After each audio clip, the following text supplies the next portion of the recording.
Hey, this is Ross Payne with Roleplaying Bulk Radio. This is RPPR episode 158, Gen Con 2018 wrap-up.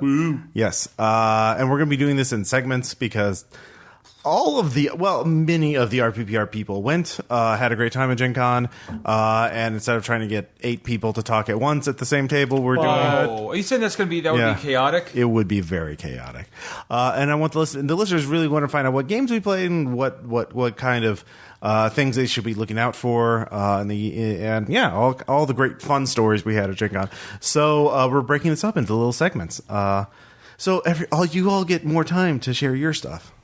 So if you're lost at work, but having to do work hours late at night, this is going to be extra long. Yep. So first off, we have for the first segment, Tom, Maddie, and Fuzzy Dan. Hi. Hello. And so we're all just going to be talking a little bit about the highlights, the lowlights, and all the games we played in between. And, of course, all the great interactions we have had with the RPPR community. So, Tom... I'm very curious to hear about your experiences because I honestly don't know what you did. You disappeared. I kind of just went off on my own, mostly with my friends Colin and Arturo. Mm-hmm. And honestly, shout outs to them, I guess. Oh yeah, totally. This was their second time at Gen Con. They're pretty decent people. They're pretty good. Do they listen to RPPR? They do. All right. Colin in particular. They're fine human beings. I can confirm this. Yes. Colin is a thorough fan. Okay, great. What were some of the highlights of Gen Con? Well, I got to play the hell out of Foot High Science Guy this Gen Con. Oh, yeah? Yeah. In Base Raiders, I assume? Yeah, Micah was there, and he ran, his, trying to work on his scenario with Kaiju. Mm-hmm. I don't want to go into too much detail. Sure.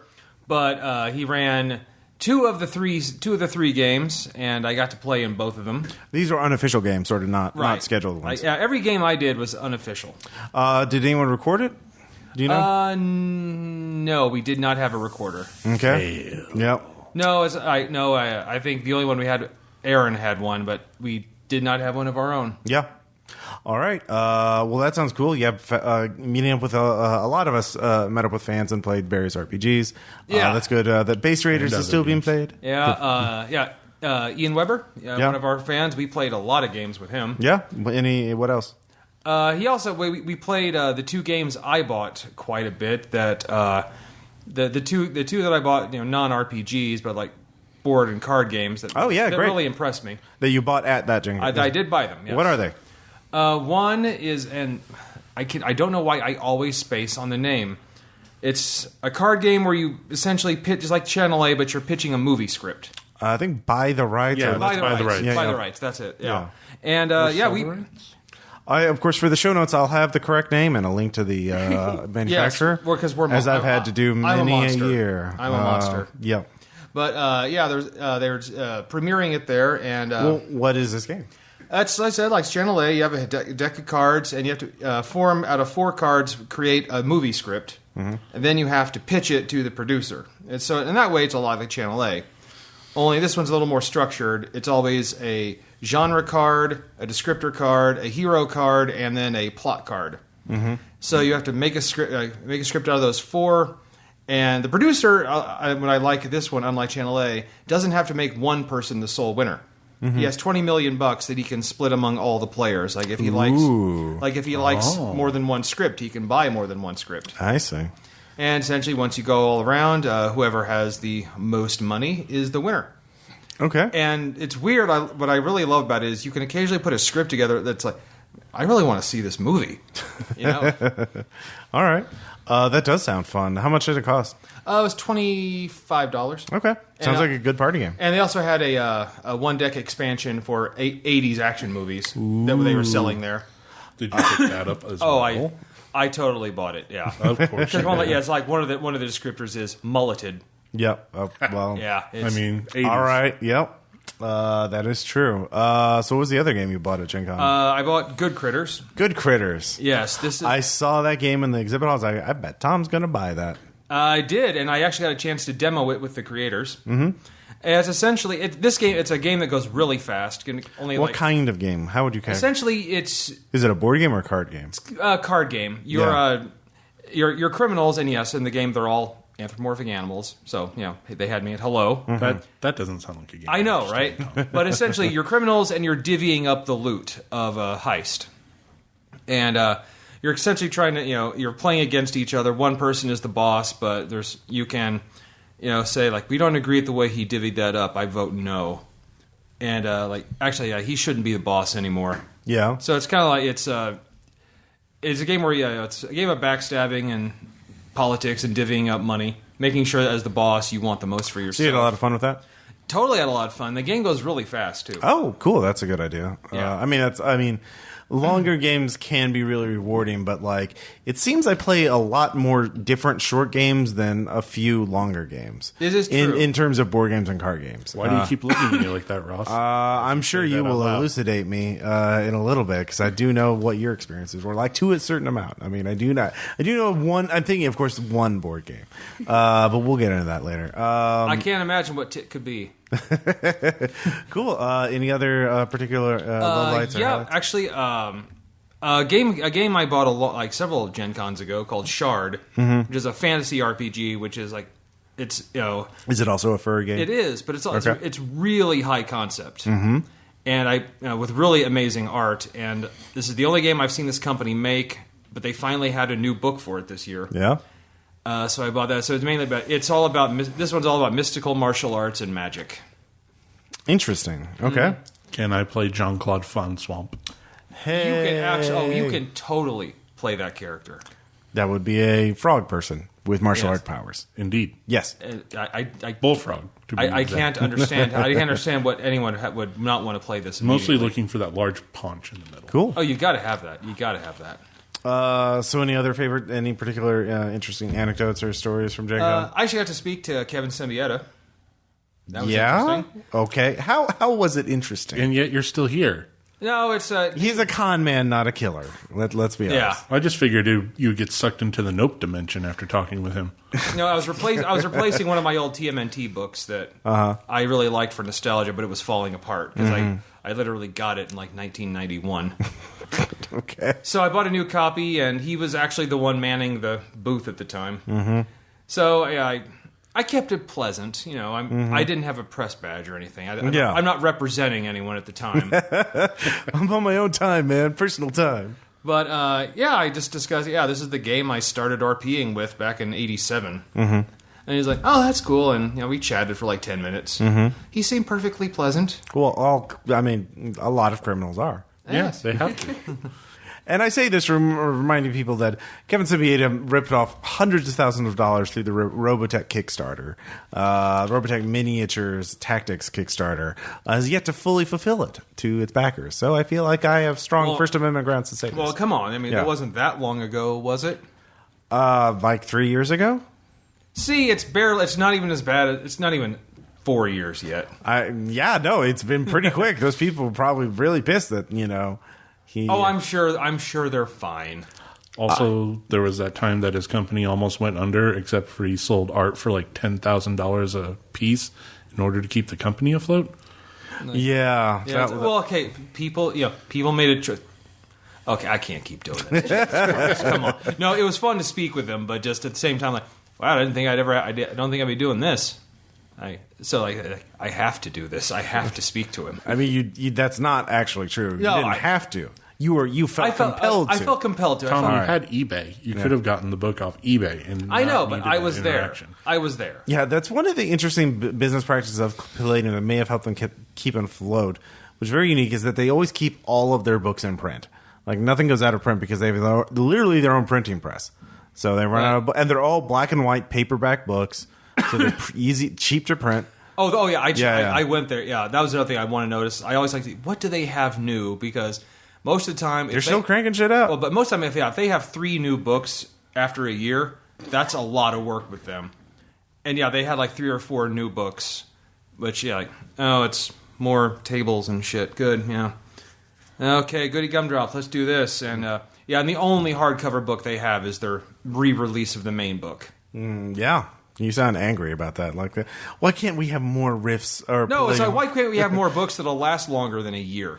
Oh, And also, yeah, they had art for sale for like ridiculous prices. But Tom, if the books lasted longer than a year, then you wouldn't buy more of them. Holy shit.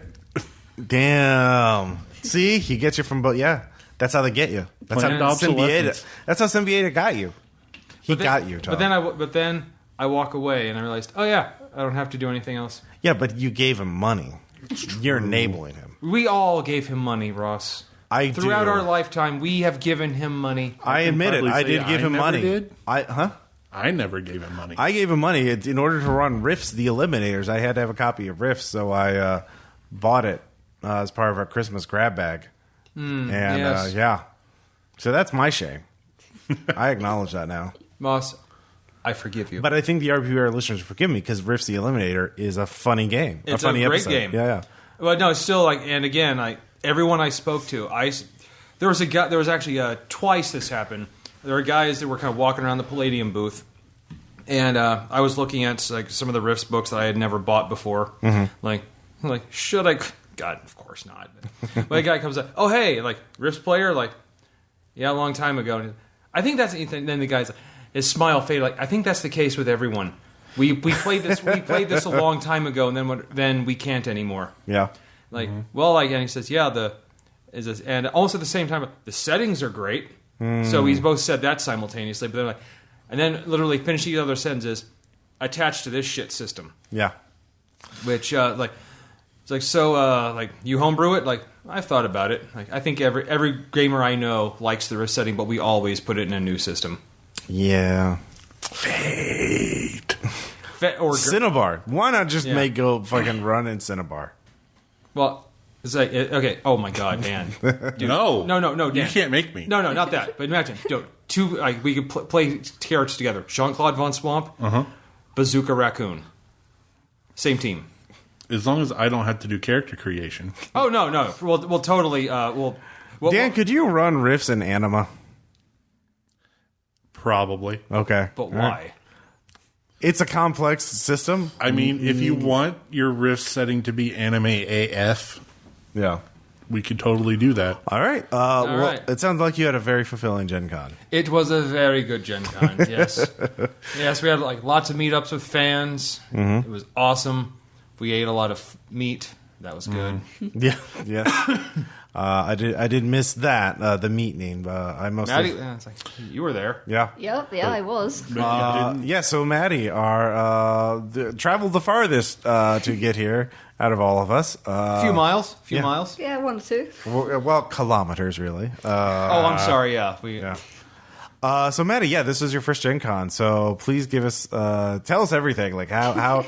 I mean, what did it meet your preconceptions? Was it better or worse than what you thought it was going to be like? Reveal all your secrets. Yeah, I think it was really good. Probably better than I was expecting it. Like, I didn't know how I would deal with that many people, but I kind of just got on with it. So that was, it was way more manageable than I thought it would be, which was really good. I made sure to, like, watch the opening ceremony, the rolling of the dice thing that they do, then, like, the running of the nerds, which was just like... Well, you're not supposed to run, but... Well... Oh, do not run. The rolling of the nerds. They kind of chant "Do not run" at the start, and it is very scary.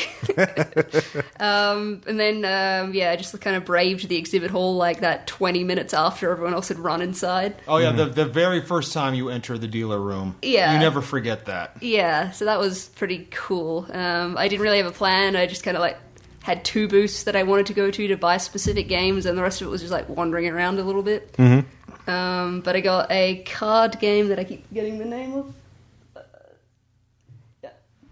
You can just bring it over there and look at it.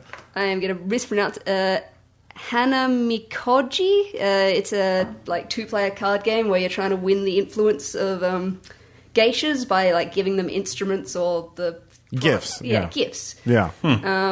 It's just a really fun, quick little game, but it's something I've looked at for a little bit and wanted, so got that first. I also bought Petrichor, where you play as clouds, trying to rain on specific crops and stuff like that, and harvest them, and you get points that way.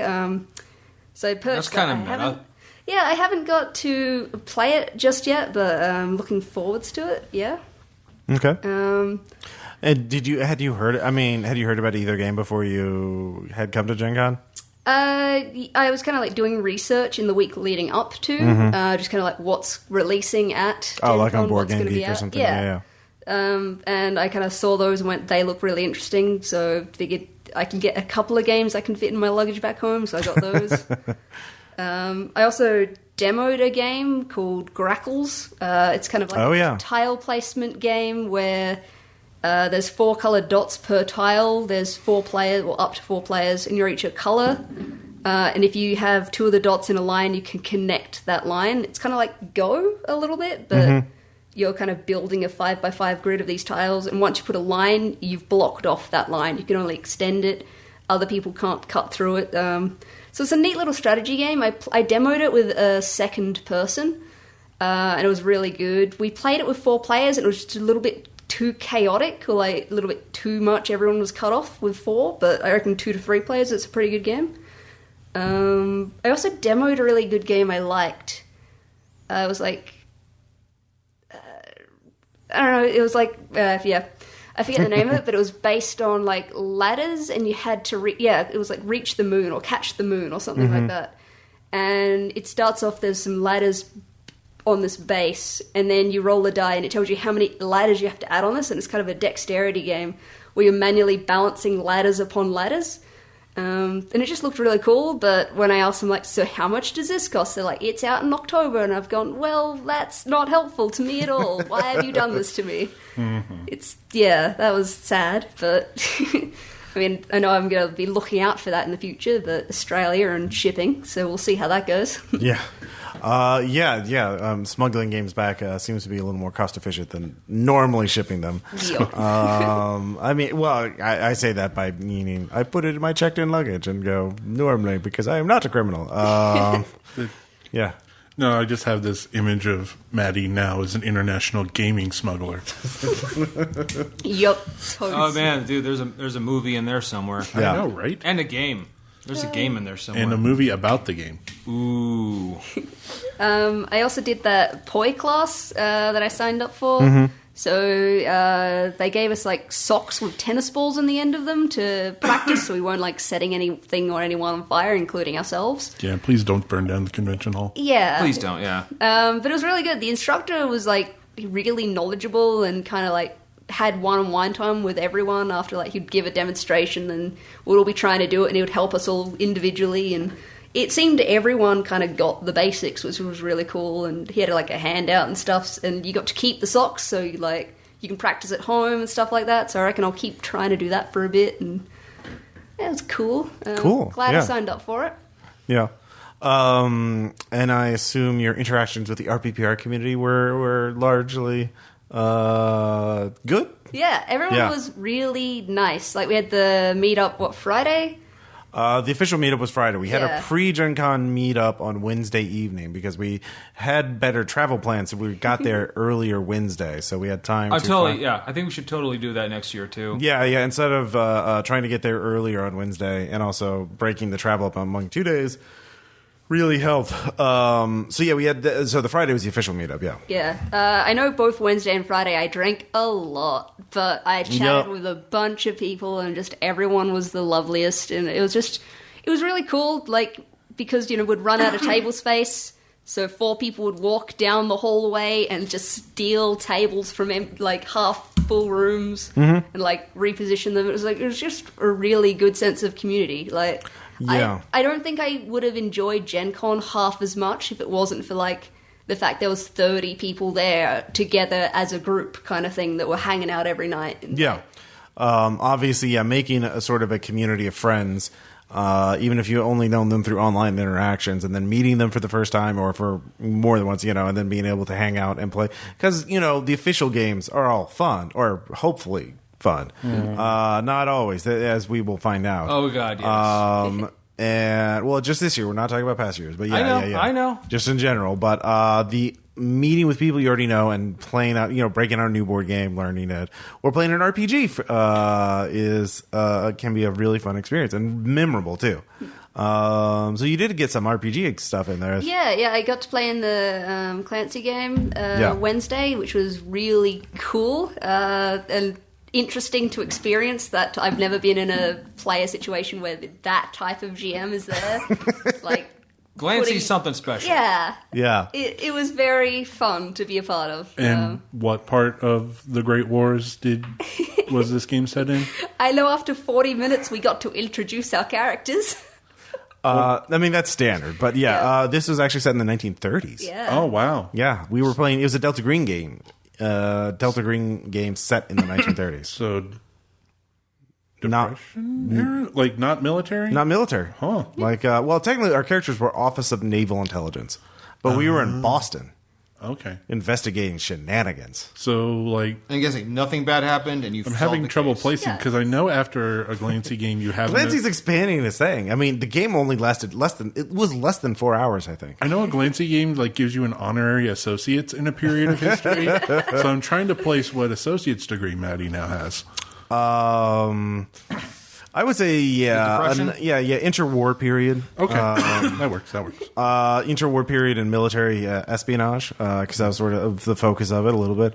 Also, we did record a bonus podcast with him where he tasted several whiskeys that we had brought, and he rated them based on World War I firearms.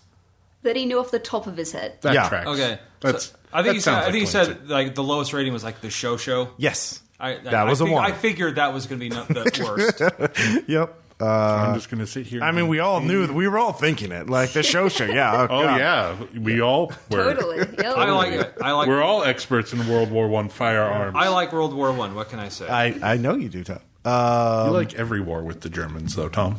Not necessarily. Yeah, like name one war with the Germans you don't like.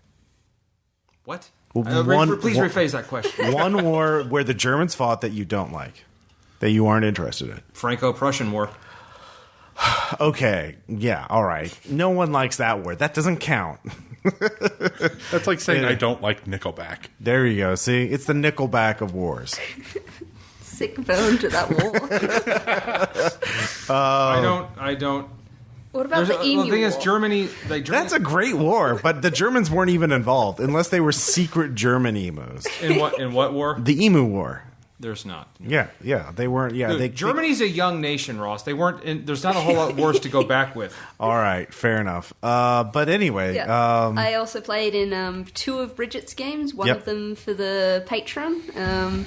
So we played the Magic Girls OVA. That was Saturday morning.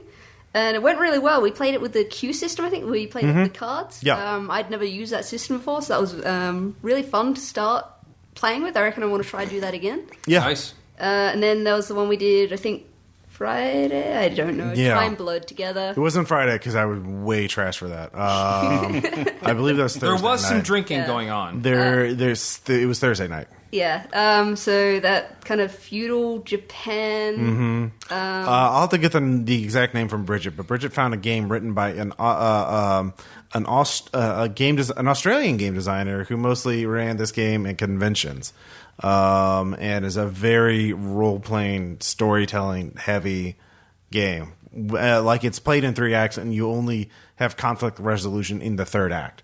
Like you just role play, you just talk, you don't do anything. There's no. Yeah. It It's was a half really role-based fun. Probably one of the kind of highlights of Gen Yeah. Con was playing that game. Yeah. That was really cool. I also did True Dungeon. Oh yeah. So that was really fun. I think it was like me, Aaron, Renee, and Jason. That's Jeb 4. as well. Jeb was Yeah. there. I think that was it. I don't know. This was like late. We started at 10:30 at night on Saturday, so we were tired. And by the end of it, everyone was just like, "This is great. Can we sit down?"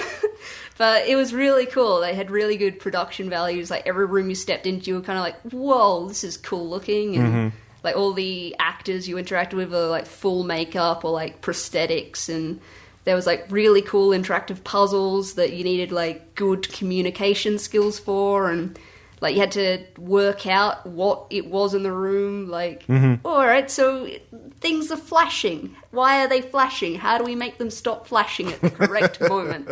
God damn it! Yeah, I think we finished one of those puzzles with like 5 seconds to spare. Oh, damn. It wasn't great. Nice. It was a lot of oh god, what's happening? Everyone yelling, and then someone go, all right, everyone else, shut up. We're doing this. But yeah, it was a really cool experience.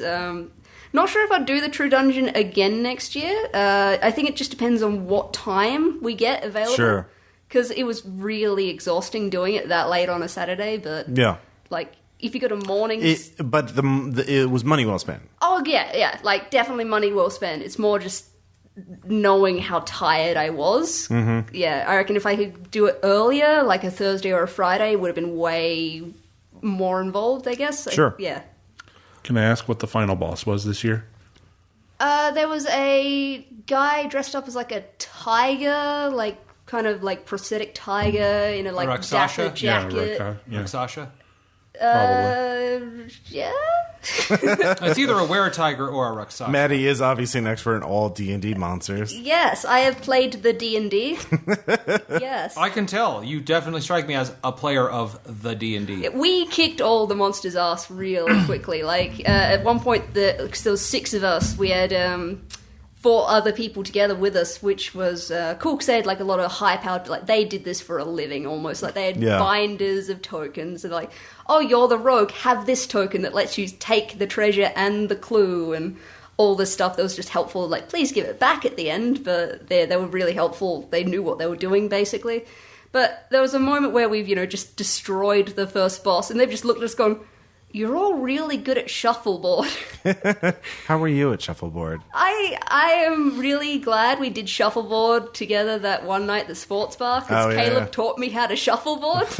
Holy crap. So Has anyone told Spencer and Caleb that the combat mechanic for True Dungeon is shuffleboard? I have. Okay. I don't know. They were too busy this year to do it. So, but yeah, I someday we'll get them in. Cool. It sounds really fun. Yeah. I know you mentioned their setups include things like rear projections and all kinds of elaborate setups. There's like one that had like rear projection on the walls, which is like a white cloth, so it came through this like astral spacey plane. It had a mirrored surface kind of on the floor next to that, so the walls that were all like spacey reflected onto those, so it looked like it just went down forever. And same with like the top of it, so it was just kind of like, oh, we are on a cliff face, don't step off of it. Like, and that was the first room we walked into. Like, okay, shit's real. Yeah. So that was really cool. And awesome. Yeah, we had like 34 people go to Fogo de Chao. The meeting. The meeting. We had two full tables nearly. Yeah, so we had our own private function room. We got that large of a group size together, and that was just really cool for everyone just chatting and getting together on that first, Quick shout out to Sam J for setting that up and requesting the private room. Woo, go Sam! Yeah, I did not want to be the person organising that. Like, herding cats essentially is the thing he managed to do. So, oh my god, especially gamer cats. Yeah. Oh my god. Yeah, we're not great at that stuff. Yep. No. So I'm really happy that he did that. So Great, thank you again, great. Sam. Cool. Any other memorable experiences?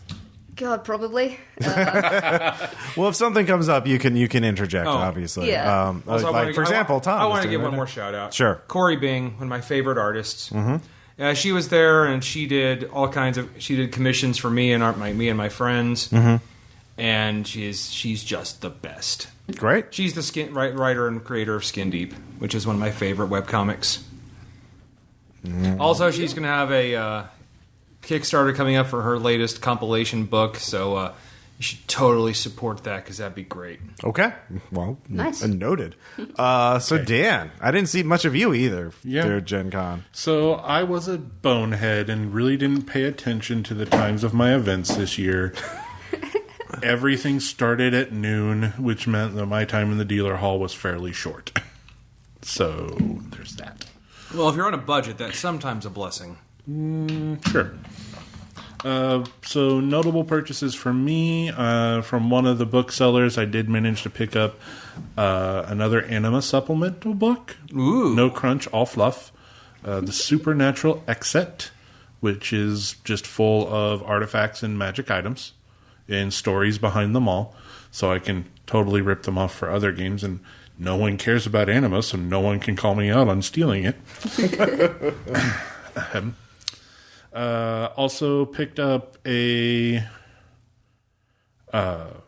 went ahead and took a chance on the board game booster box. Anyone that was at Gen Con probably saw this booth. It was a booth full of just large or medium-sized white boxes.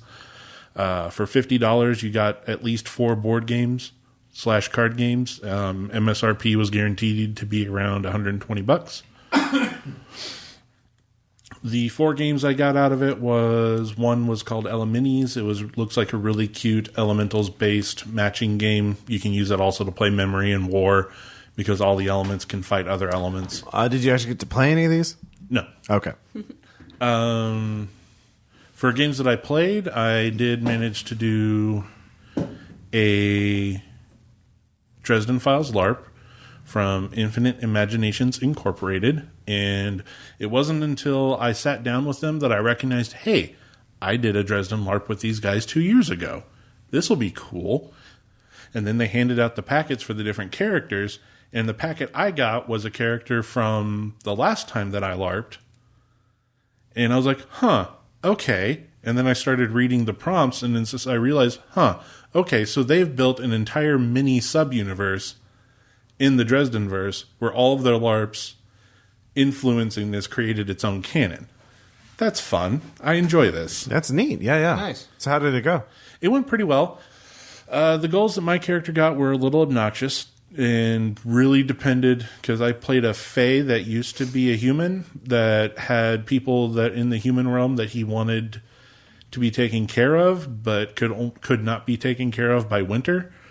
And so he needed to somehow use mortals to make a bargain with summer in order to get the healing magic he needed done. And that requires the mortals and the non-fae players to be open to trying to pick up on subtlety hints and, like, please help. Subtlety? And Wow. they have their own goals to manage, and they're like, oh, you're just a fae lord. Who cares what you think? So... How long did it last? Was it like an all-night thing? Or? It was 4 hours. Oh, okay. We had a little bit of upset at the end because one of the rules that they have in the game was, no PC deaths within the first 2.5 hours. Oh, for a LARP especially. That's fair. But then once the light went off, people were like gearing up to kill each other, and it still took them about an hour before any plans started going. And so there was like people trying to kill each other left and right when we were trying to actually wrap up the final scenario. So Just let me stab you. just let me stab him. And my character was in charge of security, so that was extra fun for me. Nice.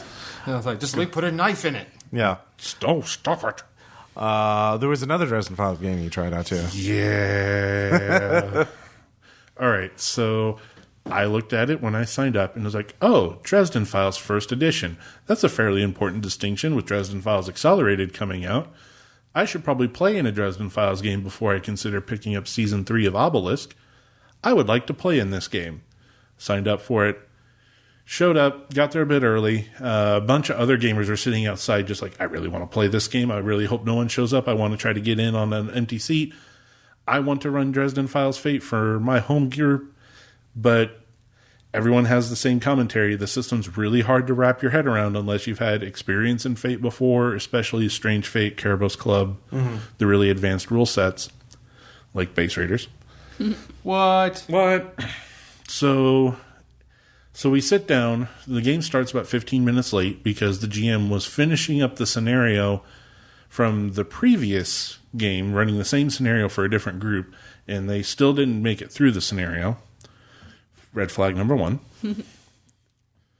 Sit down, and the character packets get handed out, and I look at them, it's like, okay, character name, something that reads like a high concept. D&D character class. Red flag number 2, maybe he's just trying to help people understand the general archetype of what they're doing. Okay, sure, why not? Giving this the benefit of the doubt. A couple of people get sat in on their generics. Pull the character sheet out, set up the little standee with the picture on it, look at the character sheet, and it's like, wait a minute, that's the logo from the TV show. Red flag number 3. And this is a D&D character sheet. This is D&D. This is a 5th ed character sheet. I mean, do you need to say anything else? I mean, Well, I'm going to comment that at least one of the people that sat in and tried to get in on an empty seat with generics demanded their generics back. like how long did that take? Like, just see the character sheet, like, I want my money back. Yeah, pretty much. Okay, yeah. No, that's fair. And if I'd gotten in on generics, I probably would have done the same thing. Yeah. Now, to be fair, the port technically works. Well, that's good at least. Yeah. Technically, yeah, that's what you want to hear in an It was RPG. technically a game. It was the way he ran it and the way he reskinned a lot of things. It was just reskinning. It wasn't like major mechanical changes. It works. You can do it. I could probably do it too. I wouldn't recommend it, but it worked. Scenario was scripted way too long for a 4-hour game. That's a really common mistake. I just see a ton of GMs doing this at cons, and no, stop it. Yeah. And the scenario in the investigation was pretty good, even though it was running the investigation with the 5e skill set. So that, like I said, it technically worked. It was fine. I got a little fussy with different players at the table, but that wasn't the game master's fault. Well, that just happens sometimes. Yeah, with randos. When the GM just kind of leads off with this is the third time I've ran this and we still haven't actually finished the scenario, and people are spending 20 minutes doing nothing but chewing on scenery and antagonizing NPCs we only need to talk to for 2 minutes. Well, maybe I should change the scenario. No, it is all the players who are wrong. Yeah. Yeah. Yeah. Yeah. Well, that's unfortunate, but I mean, it happens. So those were the newish experiences I had at Gen Con. Mm-hmm. I did get to crack open my conspiracy box. We got to draft some Magic the Gathering conspiracy. That was fun. Thanks everyone for humoring me. Thank you for enabling. Yep. Also got to play in a game of Twilight Imperium. Got to run one. Oh, I saw that. Yeah, it actually worked out pretty well until I realized that setup took a lot longer than it should because I didn't get to set it up in advance like I normally do at home. And so I just switched tactics like 3 turns in and just dove straight for the instant win because I played humans. Oh, them. Those are weird. Pro tip, play humans, get on Mechatol Rex as early as possible, use your racial ability to populate that planet like bunnies, and never let it go. Yeah, well, I mean, obviously, everyone was thinking that. Like, I mean, what do humans' specialty? They like to fuck. That is literally it. Like, Yeah, there were people in my True Dungeon session that, like, you guys had started playing that game when we started True Dungeon. We came back at, like, 1 a.m. and you guys hadn't finished it yet. we ended it at about 3 a.m., which is about when everything else at the meetup ended, so... because it was 3 a.m. on Saturday. Anyway, well, technically it was Sunday at that point. But, You're Sunday. And also, hey, totally not worrying, not leaving, having to leave early on Sunday was nice.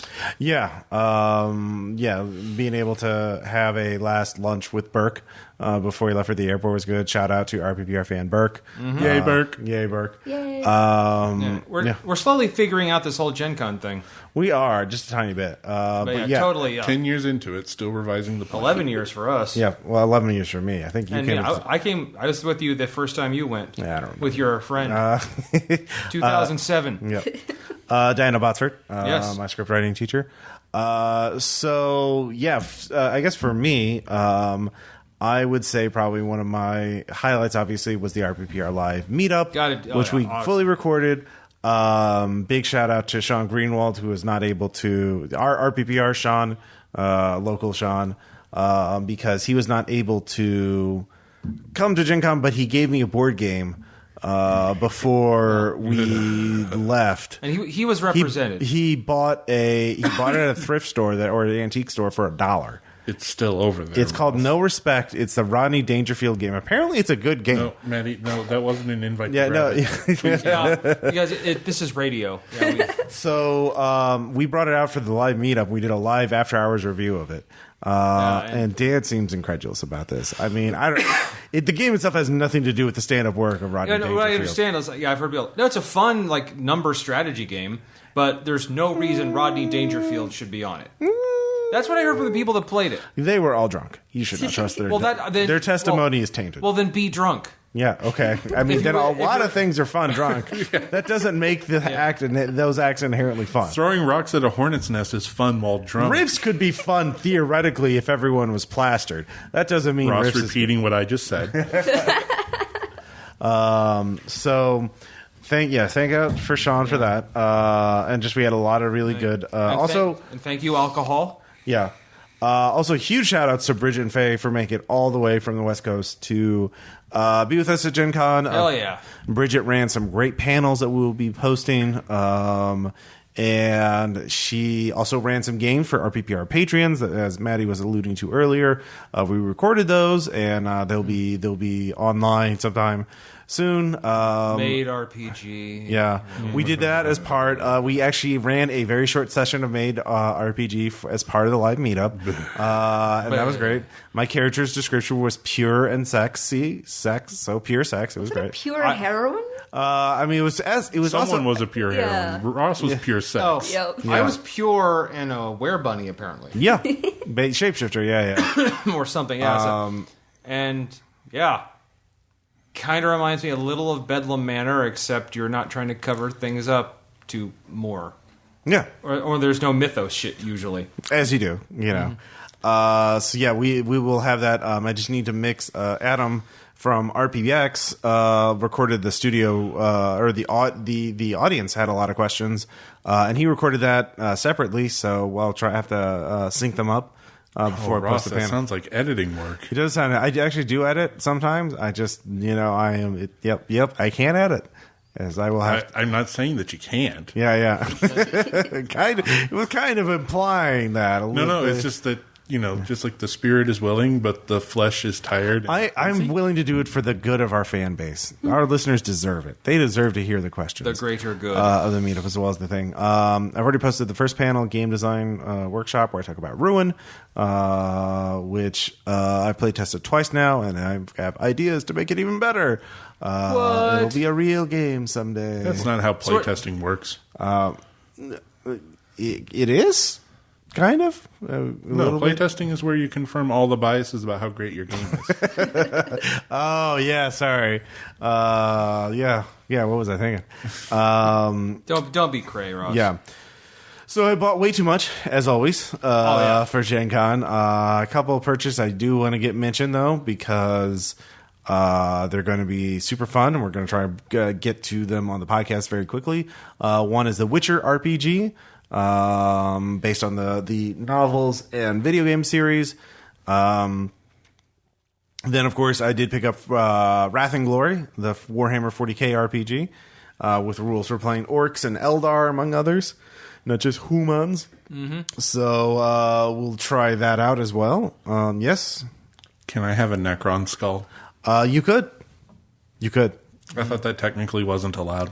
No, that's a Necron brain. In this new Brave edition, yes. Wait, yes, talk about it the is. card game? Such a generous GM. Yes. They're talking about the card game? No, Warhammer 40k, Wrath and Glory, the role-playing game. Okay, I bought the card game, too. Yes, actually, that was another highlight. Warhammer Age of Sigmar Champions is a card game. I did get to demo it because I got a press invite, and they actually had this fancy event at the JW Marriott where they gave me the demo, and they had an open free bar.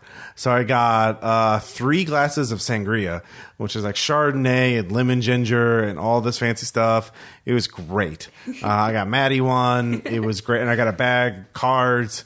It was a game. It's fine. Yeah, it had rules. There's artwork. I was drinking. It was Put great. that on the box. It was a game. It was a game. It was a game. It's the one that had, yeah. I even bought an extra deck so I could play it because you need 2 decks to play. So we'll play it again and talk about it more. But hey, free drinks.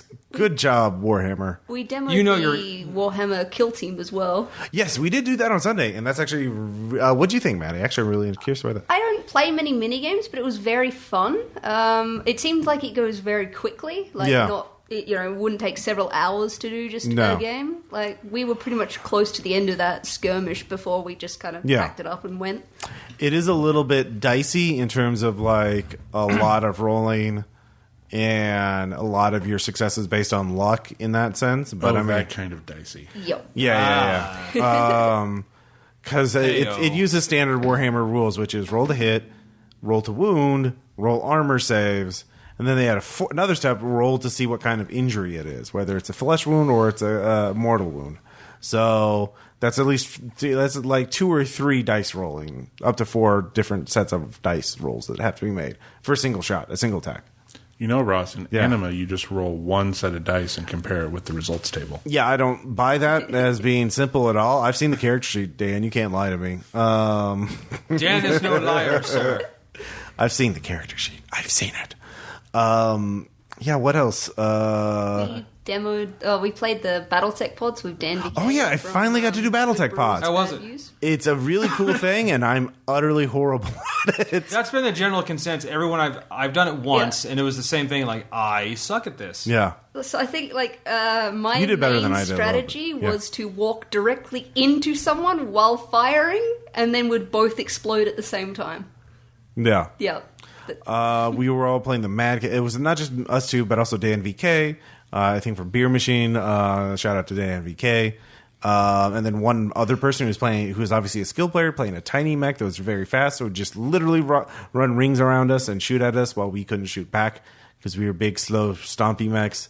And yeah, we would just run at each other and shoot. I think I got one kill, and I got killed 7 times in like 8 minutes. Yeah, I feel like in the event guide they had they teach you how to play properly, and it was like $50 to $70. Like, it was something like expensive.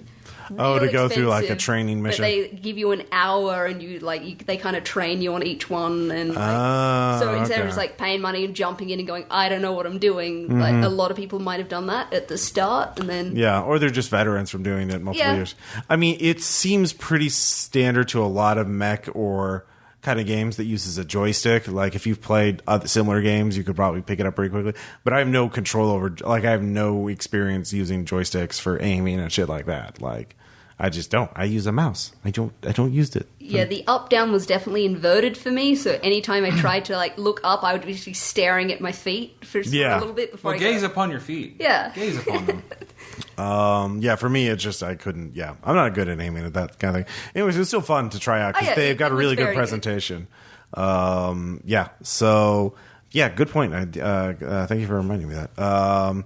We also, let's see, Bridget. We recorded Adam Scott Glancy game of Delta Green. We also did Bridget's game. I also got a game recorded of Zweihander, run by the game's creator Daniel Fox. We found a quiet room for that, a miracle upon miracles. So that will be fun. That was fun. God, let's see here. In terms of other games, there was one game that we actually got to play later on that I bought at Gen Con, The Island of Dr. Lucky. And Caleb, I don't want to say too much about it, but Caleb hates it so much that I'm sure we're going to have to see a segment of that on the Mix 6. He is just going to he's probably going to show up with money and ask to buy it so he can then burn it. Like, he hates it so much. It was very fun watching him slowly get more and more mad as the rounds went on. I want to play it at least one more time before I fully decide on it, because now that I understand the strategy of it, I would appreciate it more. But it's got some mechanics that I could see you hating, or like, it rewards us. Yeah, it's interesting. I'm kind of on the fence about it. Caleb did buy a game as a gift for me that we also got to try, which is Rhino Hero Super Battle from Haba, which adds a lot of new mechanics. And so you can make a tower to defy the will of God and ascend. It is so fun. It is a very fun game. Although if you're sober, you might actually get to complete the tower, which is less fun. Well, you can't have that. Yeah. So please drink while you play this game. Please. But drink responsibly. Also Daniel from RPPR fan Daniel, all the way from Europe, specifically Denmark. Denmark? Yeah. Yes. Danesburg. He brought a game that we tried a couple times, Tortuga, That was very fun. which was fun. Pirate theme game with secret roles. You don't know who's on the British, the French, or maybe the Dutch team. A lot of interesting strategy about that. Could be frustrating at times because if you don't get good luck with some of the card draws, you can be kind of screwed. It's only like $20 or something. And it comes in a neat case that looks like a book. I forgot. Yeah. I'll have to look up who manufactures it, because they had a booth at Gen Con. The game looked very pretty and very simple. Mm-hmm. It's also up to 9 players. Yeah, that was deceptive. Yeah, it would be fun to play with 9 players, everyone who's played at least one game of it before, so they know how to play. Mm-hmm. So I feel like that would be really fun. I'd be in. Yeah. I don't have it here. Daniel took it with him. To Denmark. All right, let's go to Denmark. All right, get in the car. Road trip. It's watertight. It's fine. Okay. Everything's fine. All right. God, were there any other games I tried out? Possibly. I mean, there was that really good classic game Noah brought to Gen Con that you all played in. Ross, that was a bit of force you used to get the pen out. I broke his spirit. A tiny bit. All right. So, yeah, Noah from RPX and Maple Syrup Blood Money has this yearly tradition of torturing me. What have I ever done to him? He brings WWE Battle of the Belt. It's literally not a game. It says it's a game. It's not a game. You have no choice. You just roll dice. You roll a d6 to move, and then when you fight another wrestler, you both roll oversized d20s that are called battle boulders. Yeah, I was going to say, give them the respect they deserve. Dan, don't you dare. They deserve no fucking respect. They're the Rodney Dangerfield's games. They deserve no respect at all. Anyways, tying it back all together. See what I did? I didn't win this year, but Noah lost, so that's more important. Noah brought a fake belt. I immediately stole and left the room. Yes, which is the only right. You're getting proper. into that Gen Con spirit. So yeah, of course, a shout out to all the people at Art Dream. The Delta Green slipcase with the Handler's Guide and Agent books. It's beautiful. The Handler's Guide is obviously very well written. Love that. I wonder who contributed to that. Actually, I didn't. Well, I like Delta Green. WrestleNomicon would be a good palate cleanser. Well, it's not out yet. I know. It is coming to Kickstarter. When it does come to Kickstarter, we will talk about that. But yes, did you actually play that? Did you try that? I didn't get a chance to. Okay. I wanted. Shane Ivey was playtesting. It's a wrestling game, but kaiju-sized great old ones wrestling. Oh no, we've been invaded.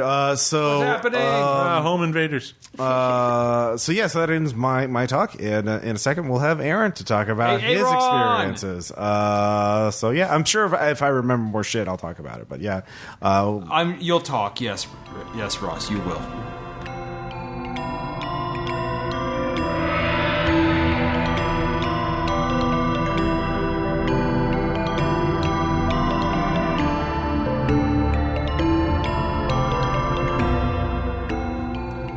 So yeah, we're just gonna have a rotating round table of people coming in and out, and so the next person we have is A-Rod. Hey, how you doing? I'm okay. Yeah, still recovering. Yeah, no, this actually Gen Con was really good, although it honestly had a lot more movement, especially in the evenings than I was used to, even in the past years when I officially ran games for Arc Dream. Was because of the move to Lucas Oil Stadium for a lot of the events? Yeah, that was a big one too, which honestly I didn't mind as much just because it like for our meetup, it provided so much more of an area, which was nice, and also the added benefit of not having the trains trying to roll over us every 5 minutes. Yeah, just so for listeners at home, in previous years, most seminars at least, and panels were held at Crown Plaza, which is a hotel with railroad tracks literally over them on the roof of the building, because it was former train station, and so that's how that works.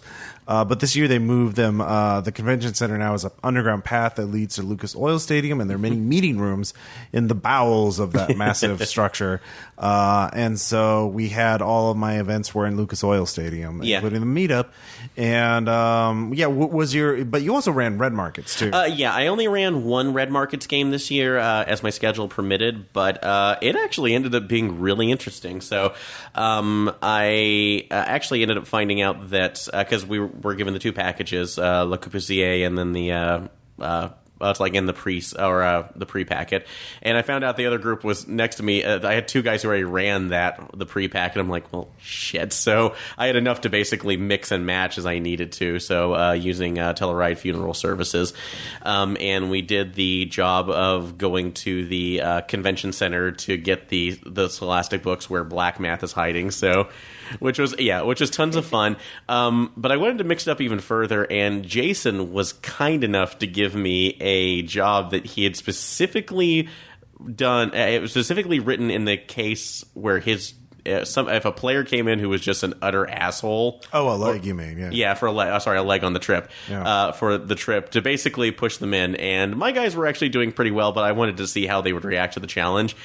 This particular one dealt with a group that he based off of a pirate metal song called "Drink." that we played during it. I'm sorry to say we don't have a recording of this because one gentleman just asked not to be recorded, but that's okay. It happens. Well, this was in the con center, right? Yeah, it was in the con center, so more than likely it probably would have been indecipherable even on the Zoom just because of the background noise. But but he did ask nicely. He wasn't pushing, so I decided to go ahead and roll with that. But yeah, the basis of these guys is that they're just a bunch of military guys who tried to be takers, decided to, living their life in constant stress was too much for them. So they just wanted to get completely wasted before the end. They got an APC. They made it partially look like a Spanish galleon with the 25 millimeter guns supporting up, and they're blasting their pirate metal while trying to get booze out of anybody they come across or places. So, and my guys looked at it going like, holy shit, what are we gonna do? Their main scout managed to get 2 of their stealth checks when I told everybody had to do it. They're going like, that's not happening. We're just gonna walk by and see and say, hi, we're friendly. We'll see if they'll let them go. That obviously didn't happen. And as they were accosted by the captain, I said, all right, well, these are social skills. They're going to want something out of you, mainly like the location of a lost brown derby to get more beer or whatnot. And dear God, they had 3 critical successes in a row of not only persuading him that they could find booze for their help, but researching and scavenging to find what I came up with as a lost cache of full Blantons. So that made them their friends forever as they went in, and they survived black math. They only had 2 of them crack and some general injuries because they were actually very cautious about their rolls and actually did really well. And since they had the pirate metal guys up, they loaded up and just trucked it all back to La Coupasier. So, but everybody enjoyed it. It was a really good experience. For especially 2 guys who had never played the game before, I had 2 repeat players from earlier in the con. But one of the guys said, like, yeah, I'm going to go pick this up immediately. So thanks. And the only problem I had, and this was just me finding you, is that I needed to hand out cards like RPPR. Shit. I should have given them to you ahead before the con. No, I didn't think about it either. Well, so there's no worries. So it's not your fault. It's not your fault. And this is the different because in normal cases we're usually in the same room, but this is the year that it didn't happen. Yeah. So. Working from it. But no, that was absolutely fun. Generally, the meetup again was always wonderful as usual. So this year I did decide I will not tell much of it because I want you guys to go and listen to it and have fun. But there was a new death game. Somebody else won the idol and also got a special bonus prize that I ended up finding and bringing. So listen to the live episode and find out what that is. I'll at least tell you what this game was. I had random roll tables from Dead Earth. They remember our wonderful radiation side. So I the Omniboob, yes. Yeah, the Omniboob. Dear God. So I can never escape that thing. That's the last thing I'm going to see when I die, apparently. Yeah. Which I guess it could be worse, but that makes a lot of sense now. Still kind of horrifying. It's extremely horrifying. I pity you. I pity you. But yeah, I'm going to see that when I die because when I said that, you were laughing on the goddamn ground. So... It was pretty great. Okay. But yeah, the whole thing, I took 3 things and they had to come up with a description. So it was a little bit harder than last year, and I kind of did it more on the fly for audience participation. So hopefully year 3, I'll figure out like a full-on game show so that we can actually put through with it. But no, that was, again, tons of fun. And the goddamn maid game. Jesus. Now, Bridget was just a truly innovative GM in running that. That's it was a great. word. I mean, they demanded it for years, Aaron, and I couldn't think of a better person to do it than Bridget. She truly gets what it means. The maid genre is.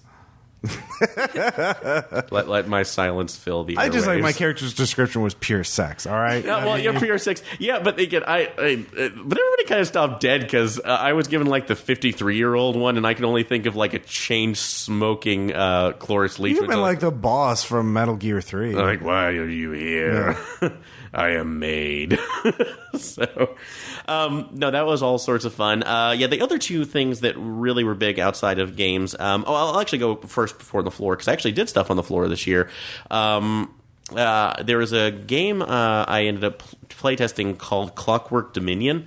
They were located with the post-human people. So, and it would interest me more or less because the general aesthetic of this was 1800s.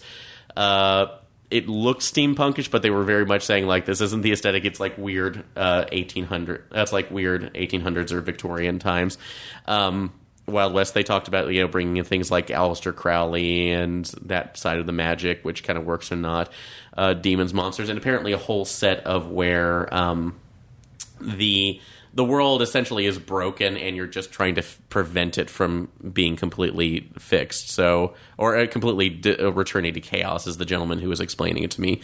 The interesting thing about this whole game is that they actually had a proprietary set of cards that you were for their initiative and your actions, and they actually wanted you to flip those or base it for your actions each turn, and depending on what you did or how many cards you had left, it would also give you an interrupt. So if you wanted to save somebody else, you could do that.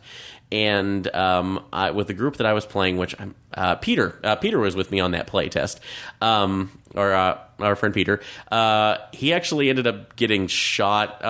One of the big bad monsters in this game we were not supposed to mess with. We found one because we were hunting it for trophies, and I managed to do my interrupt where I got in front of him. It's like, I'll save you, with the woman who apparently my character was trying to get married to one of the other characters. So, and I did like a base one. I did my action, and then I got a critical success, which apparently nobody else in the game had done, and managed to injure this thing enough so the other players could kill it. So, which surprised it. Interesting initiative system, although the game was they're trying to do that, Wild West Victorian style, and when they said hey, you're in the African plains with black man servants polishing your guns and everything, Peter and I are just looking at it going, can we tone that down? No, okay. So, but at the turn, interesting initiative system too. I wouldn't mind it actually seeing applied to maybe other games if they can do it. Just the setting that I had right now wasn't as interesting to me, but interesting.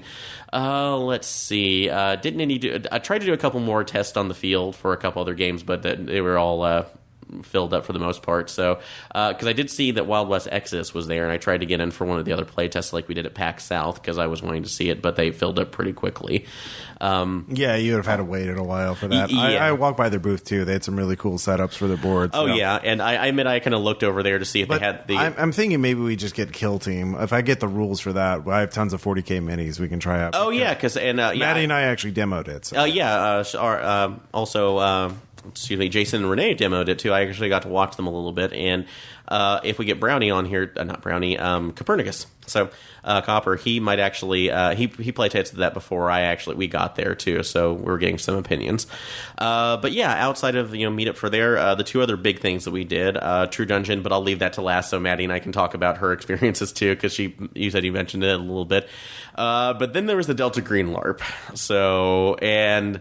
Before prefacing this too, because I plan to talk to the creator again because I'd like to get him on board to get more information, but we had a couple other people. Yeah, we can do a follow-up to this in a future episode. Yeah, or later on in this episode, because we're going to be recording this over multiple days, because we can't get everybody here on the same day, because people have lives and jobs. Oh, yeah, so the real thing. Yeah. So. But yeah, I was lucky enough that we had our listeners, Patrick Copper as well, and... Justin, so with us as well on that, so we got to kind of talk about our feelings from that. The whole basis of this LARP, it was actually based. They lifted us over to the Indianapolis Medical Museum, which is an old medical and insane asylum that they've renovated, and it's really beautiful and interesting. I do have pictures that we can post up to the when we either do this release or when we do the full report on it.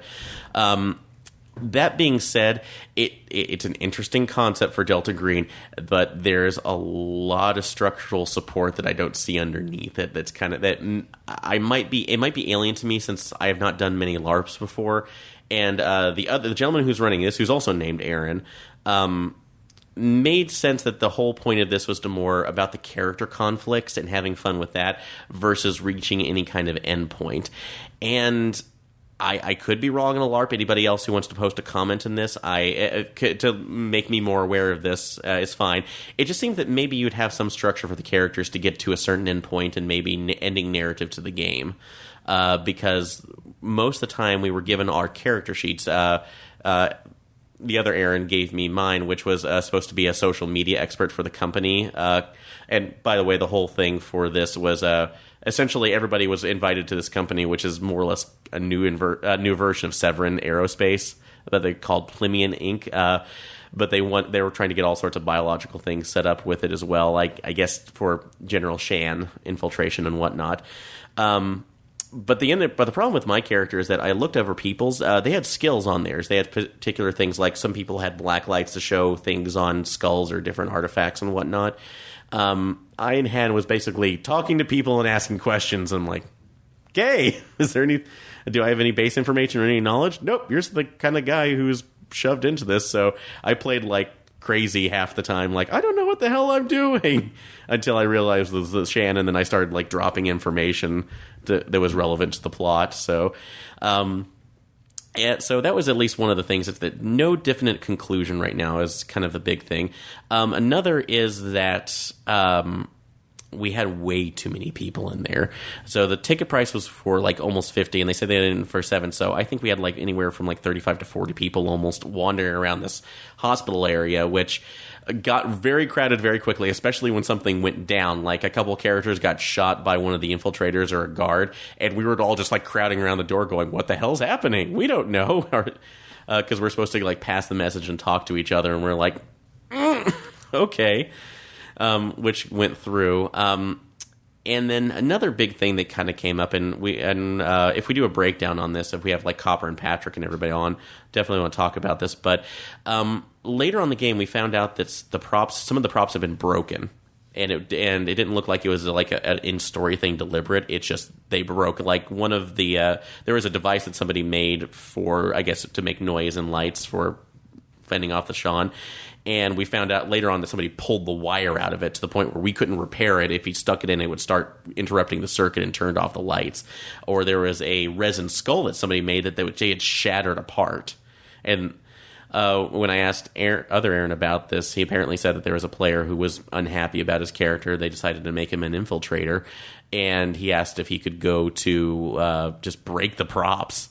And it seemed the answer was like he wasn't going to interfere with his player agency or his character agency, and it really concerned me on that, because that seemed like favoring talking about fun with player conflict. That seems you're favoring one person's fun over everybody else's. Because to me, I was interested. I was really fascinated by trying to find the clues with everybody else and bring this up for the completed story, and that seemed like poor player control, in my opinion. Well, I mean, we'll talk about this between segments, but maybe we could record some conversation with you and the other players. Yeah, that's something else that we definitely as a separate podcast. To sort of do a post-mortem for the lot. Yeah, I'm interested, because overall, I don't see it as a bad idea, because a lot of those flawed execution. Yeah, it's just the execution right now is the biggest thing about that too. Because if we had like a group of less people, or when you sent them in waves to maybe certain areas where people get a certain piece of information and trade staggered off. approach. Yes, I think that would work brilliantly. Or lesser people and making it a more intimate affair, which would work. Because I think if he had multiple games with a group of about 10 at max people, maybe 12, that would work so well. And then you have resets between days. So sure.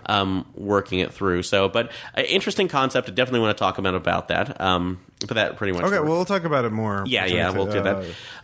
But yeah, last was True Dungeon, which I was so thankful we got to bring Maddie through, as well as Heather and Jason. Heather was part of your group too. Yeah, Heather was the first right now. So we actually was great. So I chose a bard this time. So I had played Paladin twice, but Jason was willing to give that a shot. Oh no, sorry, one of the other group had a Paladin, so I let that one go. And luckily enough, my voice recovered enough to sing. So during my shots, I was able to give them bonuses.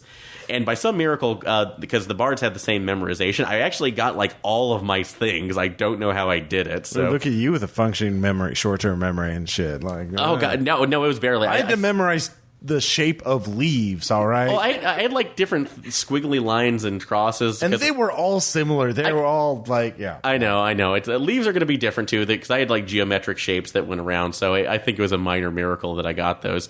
But yeah, this one, it was Into the Astral Bliss, I think. Yeah. Okay. Well, don't give too many don't give spoilers, because obviously this is still an active thing. Oh no, it's an active thing too. So no. I know spoilers. they're going to Gamehole, which apparently is a con, and then of course there's other conventions. I'm sure they'll bring this to PAX South probably. Yeah. So. Well, PAX Unplugged too. Oh, is it? Okay. Yeah. So, yeah, I will say from the things we did, they had beautiful effects this year. They had, like, a really interesting kind of celestial effect on the floor and the walls. Yeah. to make Maddie it talked glow, about that. which was really cool.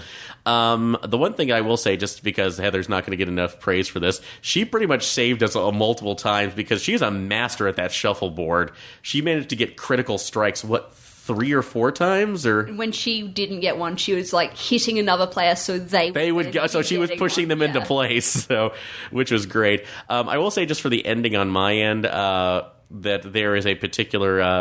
Let's say there's a crossing that you had to go through that you had to look for certain patterns, and I assumed we were calling those out. I was like dead last, and then I didn't make it. So first year I didn't make it, but they were nice enough to give me a survivor badge regardless, so I can lie on my You're cork board at work. 3/4 of the way across. Yeah, I almost got there before the bridge shut down. And it's like no, so Yeah. Aw. but it was working. But no, I mean, you could have kept your secret, but I mean, you kind of just revealed yourself. There's no point in lying here. So I die. That's a thing I do. That's we know this. Yeah, Which is therefore, of course, you'd be happy about that. So, Yeah. But no, it was a lot of fun this year, and I would say, if it's at PAX South, I would recommend we pull you on that. So, because I wouldn't mind giving another shot at that. So, and of course, we have the horde of tokens that still is growing larger every year. Well, you need to put that shit in a binder. Apparently, that's what the pros do. Oh yeah, I did see the binder of that. So, but Because they organize it by class and shit. Like, you can't do that with your fucking tackle box, man. Like, you can't. You don't know where anything is. yeah. Oh, okay. I don't Organize, Aaron. I Come on. I don't care enough. This is for fun. I'm not like the professional players. Well, and that's why you fell off the bridge, Aaron. No, I fell off the bridge because nobody was calling my Maybe shots. if you had a magic item that would have helped you, but you couldn't find it. The power of friendship. float is over not the enough. bridge. Yeah, probably. A float over the damn bridge tokens. Yeah, So- there's probably a token for that. Yeah. I did want to mention one thing. I don't know if we talked about this yet because this was kind of connected into the Glancy game this year, which I thought was fantastic, by We the way. talked a little bit about it, but yeah, what? Yeah, I cannot wait till that gives up just because to see what actually kills people. I want to see their surprise that year. But more, it was related to his ranking system when we did with the whiskeys. Yeah, that's going to be a bonus podcast for the Mix 6 and probably the RPPR Patreon. Yeah. I haven't decided what. I want Caleb and Spencer to listen to it so we can probably decide. Because, he is a masterful storyteller and rater of whiskeys. He is, and I love the illustrating ones. But more in particular, that Baz decided to bring a special drink Jesus. this year. Fuck that. Baz, you beautiful bastard. I you. love him. Oh, Fuck bastard him. is. I think bastard is the word this year. Beautiful bastard. He is a beautiful human soul and a fucking monster. Yeah, that both in turn. So Baz brought a drink known as Malort, and I will say It's the worst part of absinthe, apparently. it's filtered through wormwood, or or it's brewed with it. but there's no sugar. It's apparently that's what it is. Yeah, so but it's just that, and I have been lucky enough to see videos and people who have tried to drink it and seem to die. So I was wise enough to say no. You didn't try it? No, I did. well, I'm not you. I had to try to know. Like, you have to Yeah. touch the stove once to know it's hot air. No, you can feel heat radiating from the No, stove. you got to touch it. Touch the stove. No, air. I'm not touching the stove. I'll this buy time. some, my lord. You'll drink it. You got to pay me for that. Do we want to? Yeah. Do we want a Patreon goal of make Aaron drink the I Malort? think you just set Yes. one. No, we were all outside when Baz brought that bottle out, and he's like, Yeah. "Who wants some?" I was like, Okay. "Well, yeah, I'll try some." And like, Caleb's just like, "No, you don't want to do. No, Do not do not. Oh, it can't be that bad. I'm like, okay, listen to Caleb. Fuck me. I Exactly. took some. I'm like, it wasn't even like a visceral reaction. She's like, well, I want to cry now. Okay, yeah. I'm done. Is it just? Does it worst- taste like sadness? No. It tastes like sadness that's trying to like destroy every taste bud you've ever had and replace it with dog shit. It's like sucking on the sock of a sweaty clown who's going through a Who divorce. slept in urine? Like it's and you're doing it for minutes because it has this aftertaste that lingers for so long. I don't know, Maddie. I mean, back me up here. Yeah. Like, No, it was very... It probably, God. like, if there's a low light Yeah. of this con, it's that taste. Exactly. also a highlight because we survived. See, that's the point. Like, I wanted to enjoy my convention. One shot is just it's a life experience, Aaron. you can't know the high points until you know the low Wait! points. I didn't even get a shot of what was it? The either that cider or the jalapeno or whatever that The was. ghost pepper one? The ghost pepper one. Thanks to Micah, who is a true hero, he brought a bottle of it back. So I have a bottle of it here. The ghost pepper pineapple cream ale. Okay, so I can still try that. You so. still can. Okay, so Patreon rewards going from right now. A certain level, the pineapple. The other level, the Malort. No, we got one bottle. It's going to be for the mix 6, but I mean, it's only one bottle. We can't put the cork Okay. back on because it's a. Okay. So we'll say I'll tell you the night we do it. Okay. And you just have to come over and try it. Okay. Yeah. Okay. Yeah. Okay. Yeah. Alrighty. Do we have the alternate I think cider? we're going to do that Monday. Monday. Yeah. And the lemon basil cider. Yeah. Basil cider. Okay, so I'll we'll talk about that after, right? Yeah, I'll figure out the scheduling. So anyway, no, True Dungeon was great, but getting back to the original one, no, this is one of my favorite scenes of the entire convention because the Glancy game we had to move out into the hallway because that's like Yeah, Wednesday night they kicked, like the JW Marriott was pretty good overall, but then on Wednesday night they did kick us out around 10 so they could set the rooms and do their jobs. Yeah, which is it. Well, yeah, a couple of we only had one guy who was kind of being a jerk about it. So, But anyway, while we're waiting out to restart the recording, Baz hands the Malort to Clancy. Clancy takes one sip and arc spit it onto the floor. And I'm so sad I didn't get a picture of that. Just that beautiful moment. Clancy's at the age where he's like, I'm not going to swallow. I don't have to put up with this shit. Exactly. Yeah. And I just, my God, I love his attitude of just not giving a shit, not going through. Although, I will end this, though, in my bad experience with the one alcohol that I was given. Before we went to the Glancy game, Heather handed me something. I didn't know what it was. It wasn't the Malort, by the way. So she said, drink this. And I'm like, why? Just drink it. I want to trust you because you're the woman I love. But that's where they get you. Exactly. And that's when I found out too late that was Noah's Blade Runner Johnny Walker Black Label. Ooh. Which, mind you, prior to this, I was drinking... Yeah, that's a whiskey I think you should cut with water. Like, it's, yeah. Well, just because I drink the Blanton. The Blanton. I'm not a whiskey expert, but yeah, it's Johnny Walker Black. Yeah, so so at least going from my experience, because I know everybody's supposed to have a burn. Blanton's was like smooth and then had that back burn. The other non-hibiki one that we didn't get to taste because apparently that's my retirement savings now. Yeah. It was like had that like Petey Moss or whatever Clancy was saying burn. I put that in the Johnny Walker in my mouth. It was just fire. It didn't have any taste. It didn't have. Yeah, it was rougher than even my Taiwanese whiskey. Yeah, it just burned, and I didn't drink it. I spat it out into a Starbucks cup, and Heather and Noah's looking like, "What the hell?" I drank it because I'm. It's a life experience. You're just trying to get your Mifune Toshiro Mifune on a little bit, yes. Gotta scratch that beard. Yeah, I gotta do that. So I don't want to do that. That gets like dandruff on my black shirts. So. They did like at one point during the Glancy game, like the doors opened, Spencer's just tiptoed in, picked up the Blantons, drunk a shot out of it, put the cap back on, and then left the room. Yeah, that was all it did. No, I brought the golden child in, and everybody was like, "Oh my God!" And I still have a very teeny tiny little amount left at home. So wow, it survived. It survived. So is that 'cause you just never brought it back after Wednesday? Well, no, I did bring it back. I let other people do it. It's just I don't think a lot of people touched it afterwards. So which. Just a very one, because all I cared about at that point was the bottle. I'd had my fill of it, and I want to see if we can. Well, I have to get it before Heather because she wants to alter it into something else. So. All right.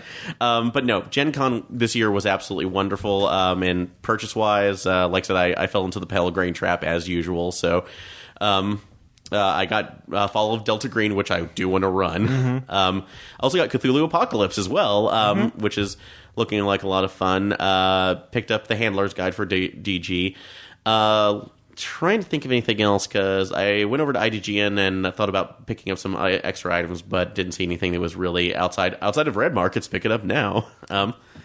Also another good memory. I snapped a picture, which I'll think if I can find it. Of I found some random person carrying a Red Markets book and asked her if I can get her photo specifically so I could alleviate Caleb saying like, "Look, people are buying your book."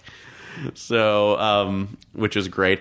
And a special consideration, I also wanted to get this. I need to find their names again. I have the card, but there was a Art Nouveau art booth or something that was doing like really gorgeous prints of ships and stuff. They had like Serenity, the Enterprise D, and a lot of those were just gorgeous. So I bought the Enterprise D for myself and got a couple other ones for it. So I will basically find their card and put a shout out to them because all right, just send me the link. Yeah, they are gorgeous. They deserve your money. I'll put it in the show notes. All right, cool. Well, we'll come right back with more people to talk about Gen Con. Yep. All right, Gen Con.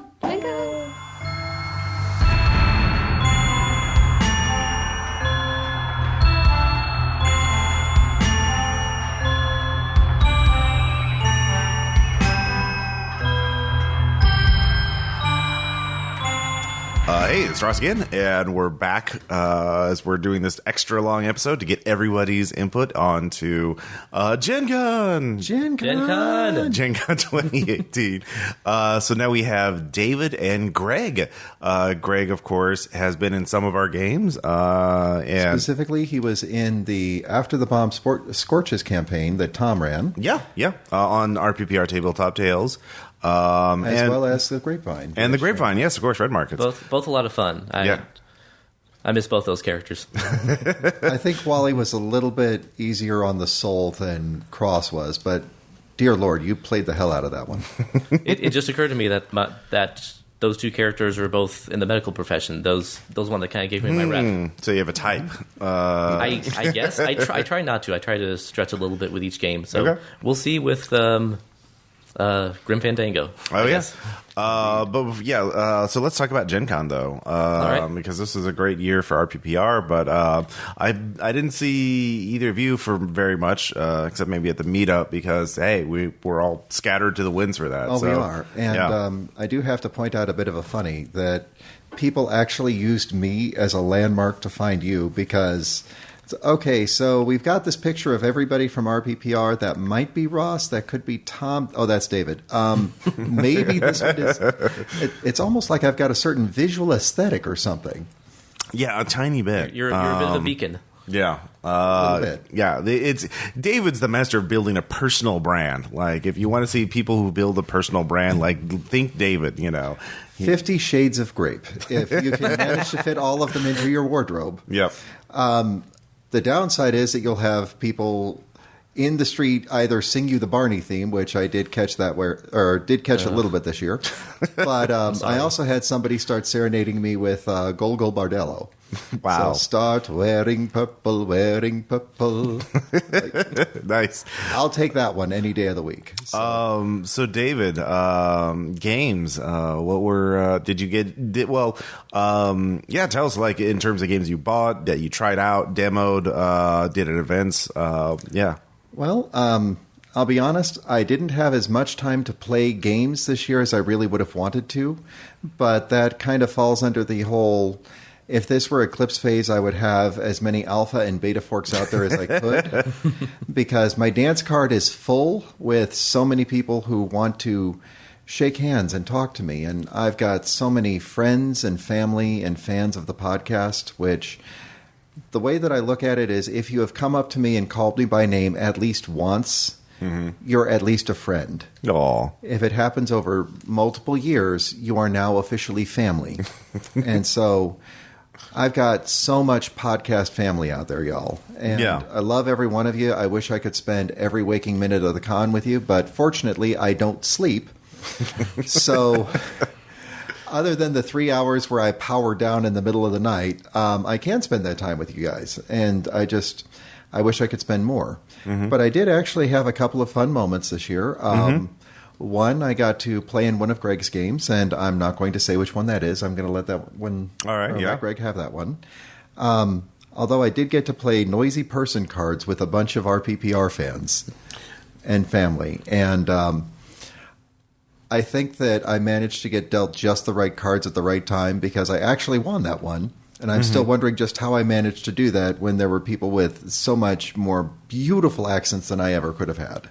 What was? Do you remember what your winning card combo was? Let's see. I believe it was a wounded British kobold. All right. And I basically said, my father was a lizard man. Okay. So I put a little bit of Draco Malfoy into a lizard. So All right. I mean, I could see that. I mean, personally, if I was given those cards, I would have played up the injury. It's like, oh, my tail! It's going to take at least a week to know. It's starting to regrow, but it's the principle of the thing. Oh, you bloody wanker! So yeah, Well, but yeah, I mean, everybody has their own interpretation. That's the great thing about that game. And speaking of horrible accents I managed to inflict, I have to tell you about the Red Markets game. Oh yeah. So were you running or playing in this? Oh, I was playing in this. Okay. The folks from Technical Difficulties and Roleplay Exchange and a couple of the other podcasts, I'm trying to think what all of the different ones are that contribute to it, but it is one of the most amazing shared Red Market settings out there. Oh, the 10K. The 10K Lakes, Yeah. yes. And so one of the guys in the 10K had made it to the point where he was going to be running a Joel's. Mm-hmm. And so Sean Ferris asked me if I would be willing to join in and handed me a stack of one-shot characters. And I'm like, okay, well, I can do this. Oh, hey, here's a Fenceman Sniper. I can work with that. And then when we found out that the guy who was going to be actually running his it was Toss-Up. Mm-hmm. And he's a demolitions expert and a member of a certain faction. And so Sean asked me if I'd be willing to play his faction. And I said, yes, I'm more than happy to. What faction are we talking? He said, well, he's one of the Canadian freedom fighters, so you're going to be playing a Canadian terrorist. Oh. To which, how can you have any response to that other than, oh, yeah, sure, you betcha. Yep. Oh, cheese and crackers, this is going to be so much fun. But I got to start out that one by apologizing to the Canadian people for the accent that I'm inflicting on the world. Mm-hmm. And I also finished the podcast with the same thing, which I have since been told is the most Canadian thing I could have done. So I'm hoping that I actually did justice to the character, but had a lot of fun in that. It's a chance to play Red Markets with even more great people. And if you've never had a chance to play with a really good dedicated group, and you can't find a local group, I recommend checking out the 10K Lakes because they're always looking for There's a more lot of players. people involved. They have a Discord server set up. They're pretty organized. They are. Yeah. Which, for the shared setting, they have to be. Yeah. And I got to hear some of the behind the scenes at the 10K panel, and my hat is off to them just because it's hard enough for me to organize a campaign with a group, much less several groups. Yeah. All running at the same time. Yeah. Do you know which, so it was recorded, do you know which podcast is going to put it up, or have they already put it up online? It's not up yet. Okay. But I think that it's somewhere in the 40s as far as which episode number it's going to be. Okay. Well, when you get a link, let me know, and I'll put it in the show notes. Oh, absolutely. So, yeah. I mean, this episode's not coming up today when we record it because we're trying to get everybody involved, and so there's scheduling, real life, blah, blah, blah. You mean we're not There's a doing few it more live? cats to hurt. Yeah, cat herding, yes. So cool, that's good. Greg, games. I mean, you ran some Red Markets, didn't you? I did not run Red Markets. Okay, sorry. I got my badge for free by working with Magpie Games. I'm a big fan of their work. I've already bought a couple of their games. I bought Epilion that time the previous year. I even splurged for the collector's edition, the nice hardback one. And I ran 4 sessions of that the Gen Con 2018 weekend, and a lot of fun. So again, my dance card was pretty full too. But can you give us the pitch, elevator pitch for Epilion? The elevator pitch is Spyro the Dragon meets My Little Pony Friendship is Magic, which sounds silly and childish and absurd, but it's actually a very pro-social game. Oh, yeah? If our audience has any familiarity with Powered by the Apocalypse games, you know that a lot of them have some kind of social mechanic, whether it's history or strings or influence.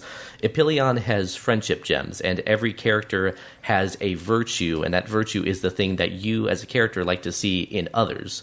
So if my virtue is cooperation, then whenever I see your character cooperating with me or with someone else, I can give you a friendship gem, and those affect your ability to help or hinder other player characters or to use magic. Yeah. And so in order to be better at what you do, you have to be socially aware and try to help the rest of the group accomplish their goals and not just go off and do your own thing.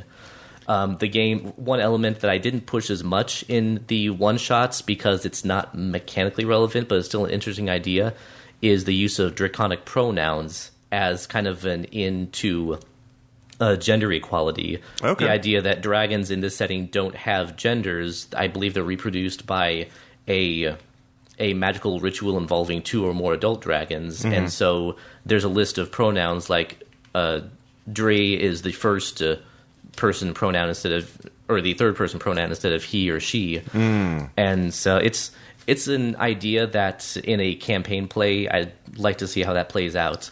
But I had a great time with them. The staff of Magpie were really nice. I even got to meet Marissa Kelly, the author. She answered a couple of my questions, signed my book, spoke to one of the creators of Urban Shadows and other. Oh, we played that. Yeah. That's a fun game. Yeah, I haven't played that yet. I bought the book after my obligatory 16 hours were done.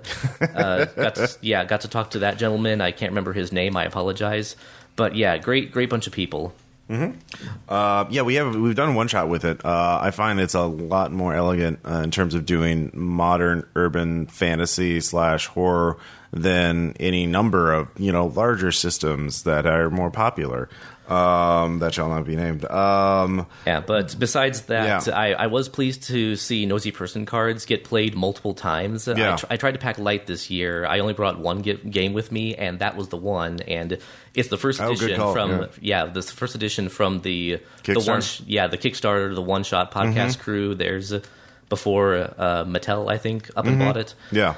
And cool. Yeah, really have to see that. That Noisy Person Cards is a game I wish we would play more here, but Joking Hazards gets brought out a lot more easily. Yeah, and that's a good one too, but I'm a big fan of Noisy Person Cards just because it does give me the opportunity to practice something that I'm still self-conscious enough as a player that I don't stretch my voice, stretch my accents and my pacing a lot, and that gives kind of a not guilt-free, but kind of no. You're totally right. It's role playing is a skill. You're not making up stupid voices because you're just doing it. You're following the rules of the game, and so it kind of gives you license to just go crazy with whatever's on the table. Yeah, like any other skill, just you just need practice. Running any kind of game because you never know when you're going to be called upon to pull a crazy NPC out of nowhere. Yeah, and that's already happened in my Monday D&D game. I've had opportunity to go, oh, this is the perfect thing for this situation, and so cool. Yeah, that's great. So did you buy any new games or got to demo anything? I bought 3 games this year. I didn't go super crazy, although I did buy a couple of Broken Token inserts because those are getting really popular. Some of my games need them. I got the Betrayal at House on the Hill, which also includes space for the Widow's Walk expansion, and I got the Mysterium insert. Mysterium could definitely use that. Yeah, and I think that one has room for the expansions as well. But the actual games that I bought Urban Shadows, as I mentioned. I bought for my 16 hours, they also gave me a freebie for which I chose Bluebeard's Bride. I'm really keen to delve into that because I listened to Bridget mentioned that one too. Yeah, and I've listened to actual plays of both those games, of Bluebeard's Bride and Urban Shadows, so I'm really keen to I picked up a copy of Bluebeard's Bride at Origins, and I haven't had much time to fully read it, but it's a beautiful looking book. I'll show you a copy after we record. It's a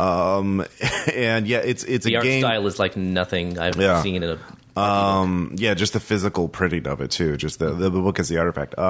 It's a game that could be done really well, but you have to really choose your players. Like I feel like we have to have it's not a casual game. Yeah, no, it's not. I have the same feeling with Monster Hearts. I've had Monster Hearts for a couple of years, and I'd love to break that out, but I need a group and a GM, if I'm not the one running it, that would respect the tone and what. Yeah, that's the kind of game I think Bridget would be perfect for, or probably you, David, if you get a chance to read it. But yeah, I'm going to have to now. Yeah, we'll tell you about it after the thing. That was a purchase, and the other two things I bought from S4 Emperor, I think the company was, and Deepwater is their American publisher, but Hanami Koji and Temple of the Elements, both of which I had time to test on myself and get to learn the rules of, and then play at least once.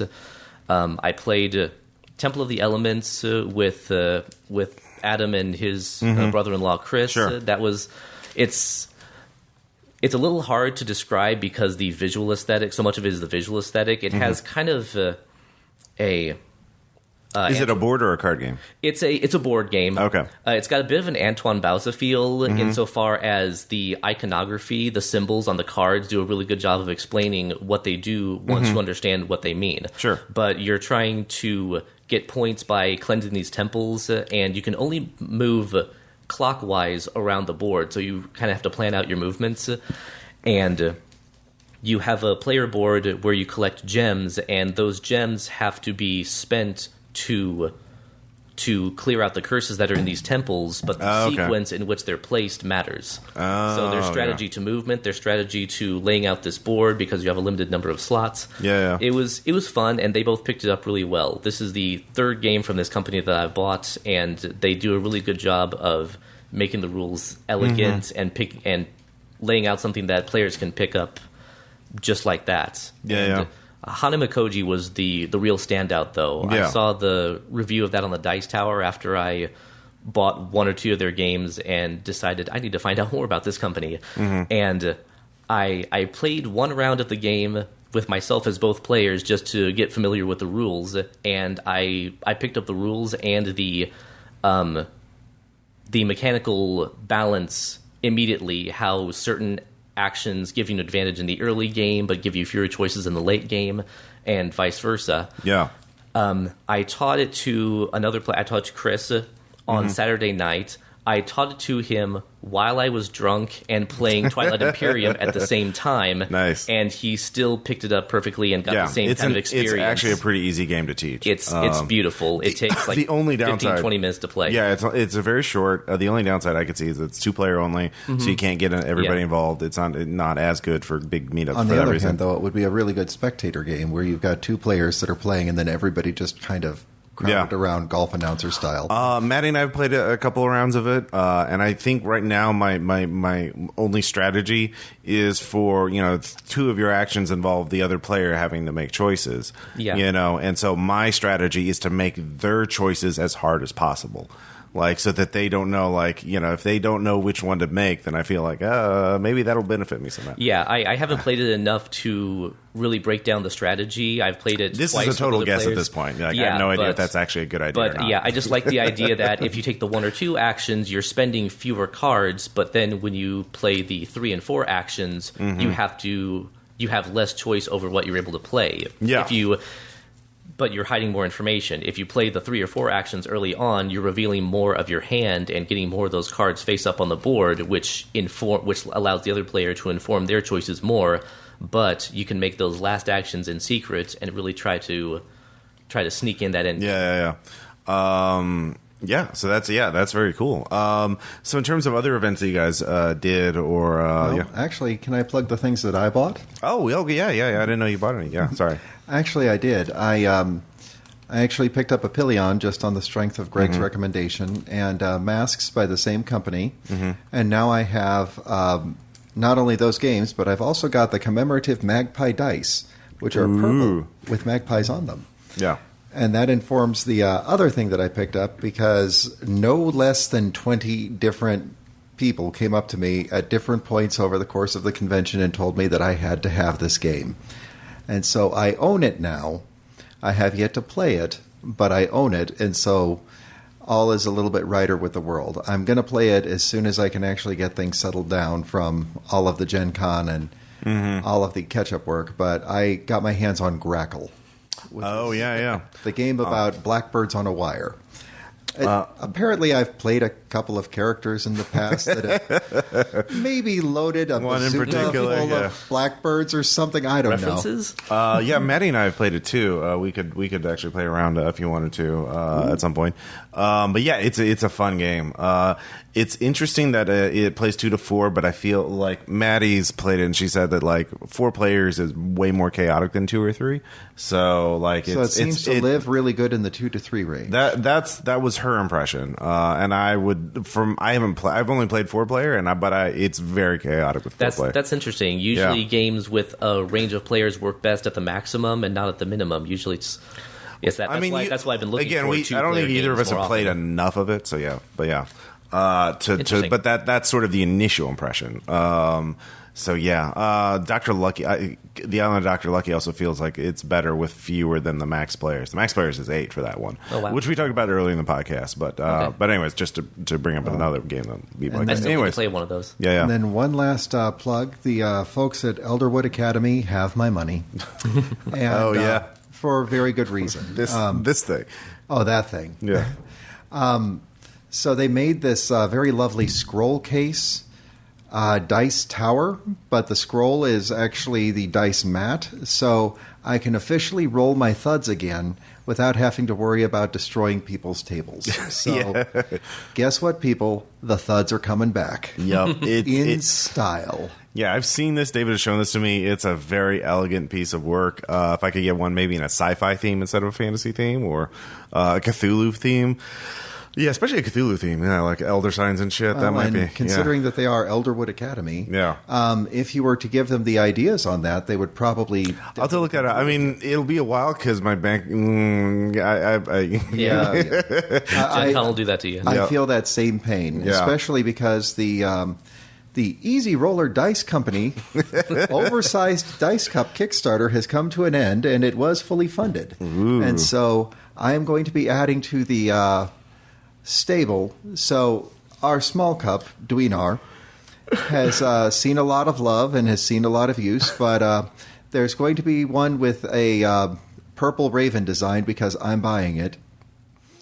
That is either going to be coming to RPPR or coming to one of the other tables. So nice. Easy Roller Dice also has my money. Ooh. For good reason. They make a very solid product. Big shout out to EasyRollerDice.com. And eventually they will hear these shout outs and they will say, all right, we get it, free product. Well, I mean, that's how they started it. They just need to send more. I mean, they have sent us free product. Well, they have. Yeah. So the best free product they ever sent, in terms of their value. Because I don't even know how many years it's been since we got that dice cup. All we have to do is start going through GroupMe and find when I wore the dice bag as a fez. Yeah. It'll make sense. Yeah. Can I plug one more game? Sure. Is this going to come out before or after the main RPPR Gen Con live episode? The panel, the live meetup. I don't know. Probably this will go up before that because I have to sync the audio with Adam from RPX recorded the audience questions. I have to figure out how to sync that up. Okay, well, there was a real underdog, something that none of us expected to enjoy when we broke it out. Oh, God. But that one. Michelle offered as a joke to break out the game No Respect, the Rodney Dangerfield board game from the late 70s? No, it's an 80s. It was 80s? Okay. Yeah. If you take the skin off, if you take off all the Rodney Dangerfield weirdness, it's not a bad game. You say that, but you were not sober when you played it. I was not. Yeah, so your testimony, let's just, should be viewed in that lens. I refuse to believe that that's a good game. I mean, it is a game. It's better than WWE Battle for the Belt because that's not a fucking game. I had to think about some of my decisions. I'll give it that much. Okay, all right, fair enough. Now, wait just a cotton-picking minute here, Ross. Are you trying to tell me that the Battle for the Belt is not a proper game? It's not a game.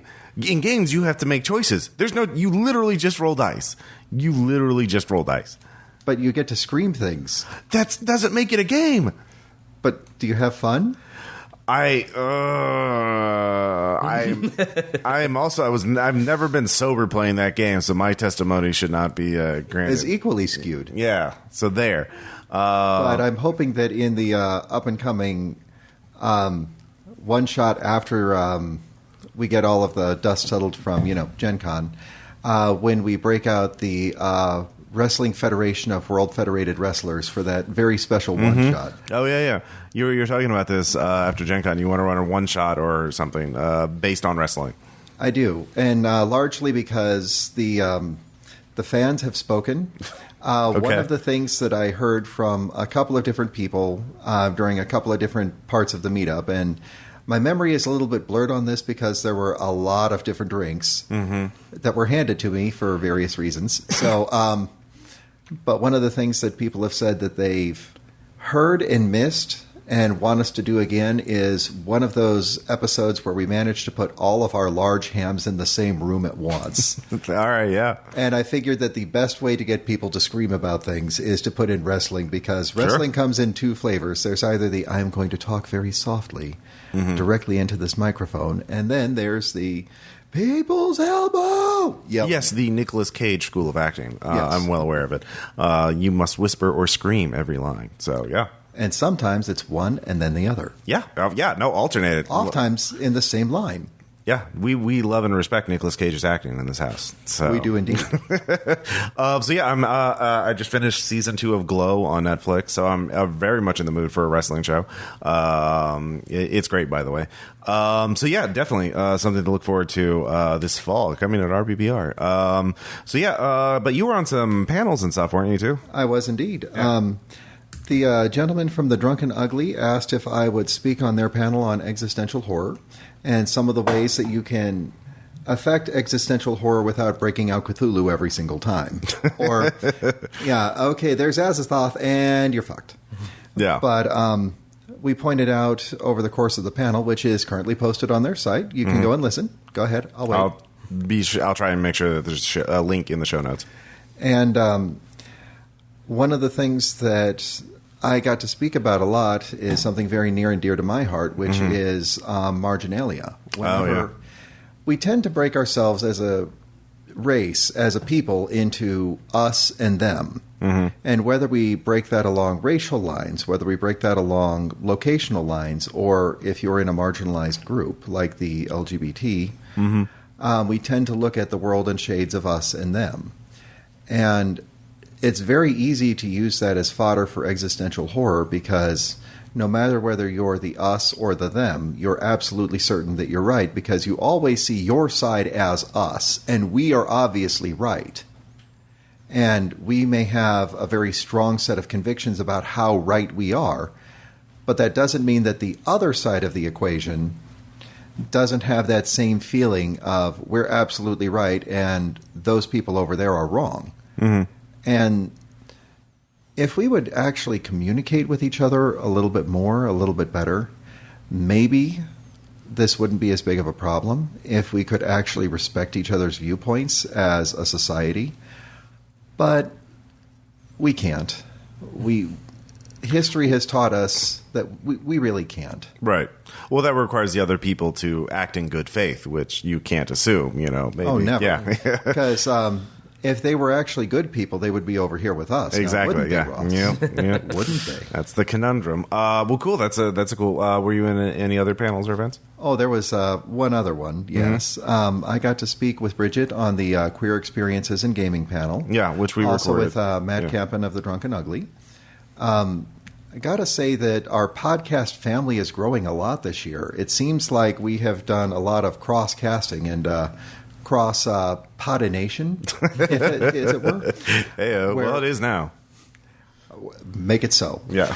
But, we've done a lot of different panel discussions where the other folks who are out there podcasting games that have come to know us and love us want to get our opinions on things. And speaking as one member of RPPR, it's an absolute delight, and I was definitely not expecting to be asked to speak on any, because honestly, I don't think that my opinions are that far out there, but I don't think that they're opinions that people really want to take the time to hear, if that makes any sense. Sure. I mean, You express them well. well, I try to. Yeah. But at the same time, I'm more likely to talk to somebody with a cigarette in my hand while I'm having a smoke break Yeah. than I am to stand in front of a room and say, all right, this is what I think is wrong with the world. Yeah. Yeah. I didn't think that I was a respected internet personality. Yeah. But apparently I am, and so now I have to start acting like it a little bit more, and I'm sorry that I've been a big child for most of my adult life. Aww. Why I we am aren't? never going to change. We wouldn't have it any other way. Well, cool. Yeah, we have that recorded. Yes, So we'll get and- that. We'll get. I haven't figured out this release schedule for the panels, but yeah, we'll get the panels up in some form or on maybe on the Patreon as a publicly available post, and I'll link them here.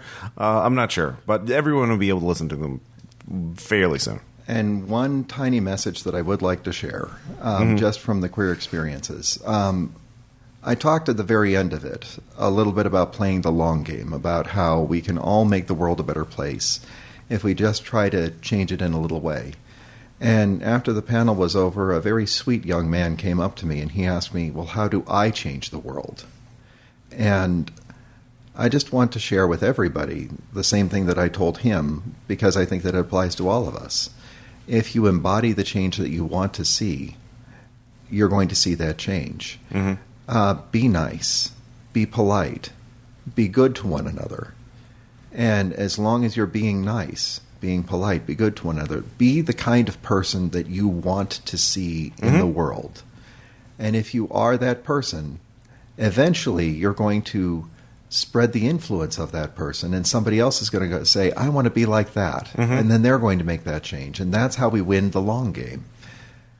Yeah, use peer pressure for the side of good Yeah. for once. Why don't we? lead Come by on, Greg. example, Let's yeah. lean on people. Let's make them start being nicer now. All the cool kids are doing it. Help that old lady across the street now. Yep. But seriously, yeah. Yeah, Or lead what? by example. That it works. That's why. Yeah. It really does. So yeah, excellent point. Greg, did you go to any of the official events or anything other than the RPPR panels and all that junk? I missed the first hour of the RPPR live panel because by sheer dumb luck, when I was wandering around Lucas Oil Stadium, I bumped into James Portnow. If you don't know him, he is the creator of the Extra Credits YouTube channel. Oh, yeah, Yeah, big promoter of gaming as an educational tool. And yeah, he was buying a hot dog in Lucas Oil Stadium. I thought, sir, could I... may I ask your name, please? Yeah. Yeah, it's me. He was doing a couple panels. I made it to the love of education in gaming panel, and he was co-hosting with a person. I couldn't remember her name. I wrote down her last name, but I don't have my notes with me. Well, But- you message me. I'll get it on the show notes. Yeah. yeah, I'll try to get that up. But it was a lot of insight into technology, how that's improving the ability of teachers to identify who needs help and how to help them, and cool. how what we as a culture need in our education, how that's changed from our agricultural roots, where you need to know a list of things, and once you know how to do those things, you're set for life, as opposed to now so much of what we do and what we are relies on technology. We don't need people who have rote skills. We need people who can adapt to the ever-changing technology and culture and the shrinking world. There's a lot of talk about that. At the beginning of the panel, he asked, how many of you here are teachers? A good 2/3 at least of the room raised their hands. So he said it there, and I'll say it here again. Thank you to all of you. Yeah. I could not do your job. But Cool. yeah, there's a lot of good feels in that room. And after that, I just shimmy shammed on over to the Okay. RPPR room. So you didn't sign up for like any official games or anything? No, I anticipated accurately that I would be wiped out by the 16 hours of Apillion, which was a great that's fair. experience. Don't Yeah. misunderstand, but it was a trek. No, yeah, I mean that's a smart move, not overcommitting yourself. That's a lot of people make that mistake. I'd love to do it again next year. I may run Epilion again. I may run something else. I may run Urban Shadows. I may read through the book and find out, hey, this is one of the best things ever written. Or if you, other publishers offer it too. So if you want to swap over, but that's the thing. David, I forgot. Did you sign up for any official games or anything? Well, I didn't sign up for any official, but I did sign up for a couple of unofficial. Specifically, I went to the meeting. Great meeting. Yes, as previously discussed. But how was it? Oh, it was very, very good. Yeah. With almost everything that I did over the course of this Gen Con, I looked at it as a chance to not only devour mass quantities of meat that were brought around by nice young men with sticks saying, "Sir, would you like to eat?" "Yes, I would. Put it on my plate." "This is fish. Take that one away, but bring me the other ones." Whoa. Well, what? I don't eat seafood. I live in a landlocked state, man. All right. I'll take yours. Yeah. You can, you can have the sea bass. It's fine. You can take the sea bass. Get your hands off my candied bacon, but the sea bass is yours. All right. But I looked at it as an opportunity for not only eating lots and lots of great meat, but a chance to hang with some of the RPPR friends and family. And almost everything I did was an opportunity to hang with RPPR friends and family. Yeah. So I didn't go for anything official, but I did play in a couple of games here and there where somebody said, "Oh, hey, there's an open seat. Would you like to sit down and play?" I did play a couple of card games with the big group, but usually once we planted our banner and claimed a section of a hotel, I was wandering around with a drink in hand talking to whoever wandered up who wanted to talk to me. Yeah, and that's perfectly fine. I mean, I did Friday night. That's what I did. I didn't play many games. Because Battle of Boulders or Battle of the Belt is not a game. I was just socializing. Yeah, and that's perfectly fine. Well, cool. It sounds like you had a great time. Always. Yeah. And wouldn't trade a single second of it, except for possibly the moment, what was it, Saturday night, when all of the police cars went past because there was apparently a shootout in downtown Indy? I was in the Zweihander game, so I didn't see that. So I heard about that. I did not. So, all right. Well, obviously, it was far enough away from the con to where nobody was in any danger at all. Yeah. But I do know that it happened also late enough at night that nobody really would have noticed it. Yeah. But the only reason why I mention it is because there were a couple of other members of the Smokers Cabal. We totally don't have a secret society that steps outside and lights things on fire. But there were a couple of other folks who happened to notice all of the police cars. And so I did chase down what the hell happened. And apparently there was a shootout at a gas station. Oops. So somebody decided to attack the gas station and not in the Korean film way. Highly underrated film. Anyways, highly. Any last words or fine? Yeah, the RPPR after hours meetups were the extent of my socialization too. It was a pleasure to meet so many people. I look forward to seeing a lot of you again next year if I'm able to make it. I'll probably be able to make it. I look forward to remembering maybe a couple of your names. I apologize. I'm not great with names. No, Greg, I'm not. I mean, we do wear name badges, but I mean that helps. Yeah. I'll be completely honest with you. It's probably taken me 3 years to learn all of the names that I have learned, and then there's always a few more thrown in every single year. Oh, Yeah. I feel better. And so even on some of there was a moment that really made my con. And I don't remember the young man's name who was responsible for it. But I just have to give a shout out to this one. I had been walking with Greg Bennett after one of the panel discussions, and I was trying to track down tabletopgamers.org, and that's GAY, because I wanted to find out more about them and subscribe to their newsletter. And so I see a rainbow flag on the opposite side of Lucas Oil, and I'm heading towards the flag, and I hear someone holler my name. And when I turn, this gentleman comes running up to me saying, "Oh my God, I knew that was you. It had to be you. You were wearing so much purple." And hugged me around the neck, told me about how much he loved Mauve from the Brutalists, Amen. which always warms my heart a little, but I always feel like I have to apologize because he was an asshole. He wasn't the greatest player I've ever. Yeah, he wasn't the greatest character I've ever played, but I love that people actually like his aesthetic and think that he is a survivor in red markets. He totally was. He totally was. But I don't remember that gentleman's name. Yeah. But I remember his face very well, and I will know him the next year, the next time that I get to see him. Well, shout out to the Mall fan. So yes, and shout out to all fans, really. We got to meet so many new wonderful people, and I did find out the definitive answer to the question of, are you a cop? You got to tell me if you're a cop. From one of our listeners who actually is a police officer. Yeah, and what is it? If he is being recorded, he is supposed to say, I can neither confirm nor deny this allegation. All right. Well, with that useful bit of information, we'll go on to the next group of RPPR players, or cast. So we'll be right back.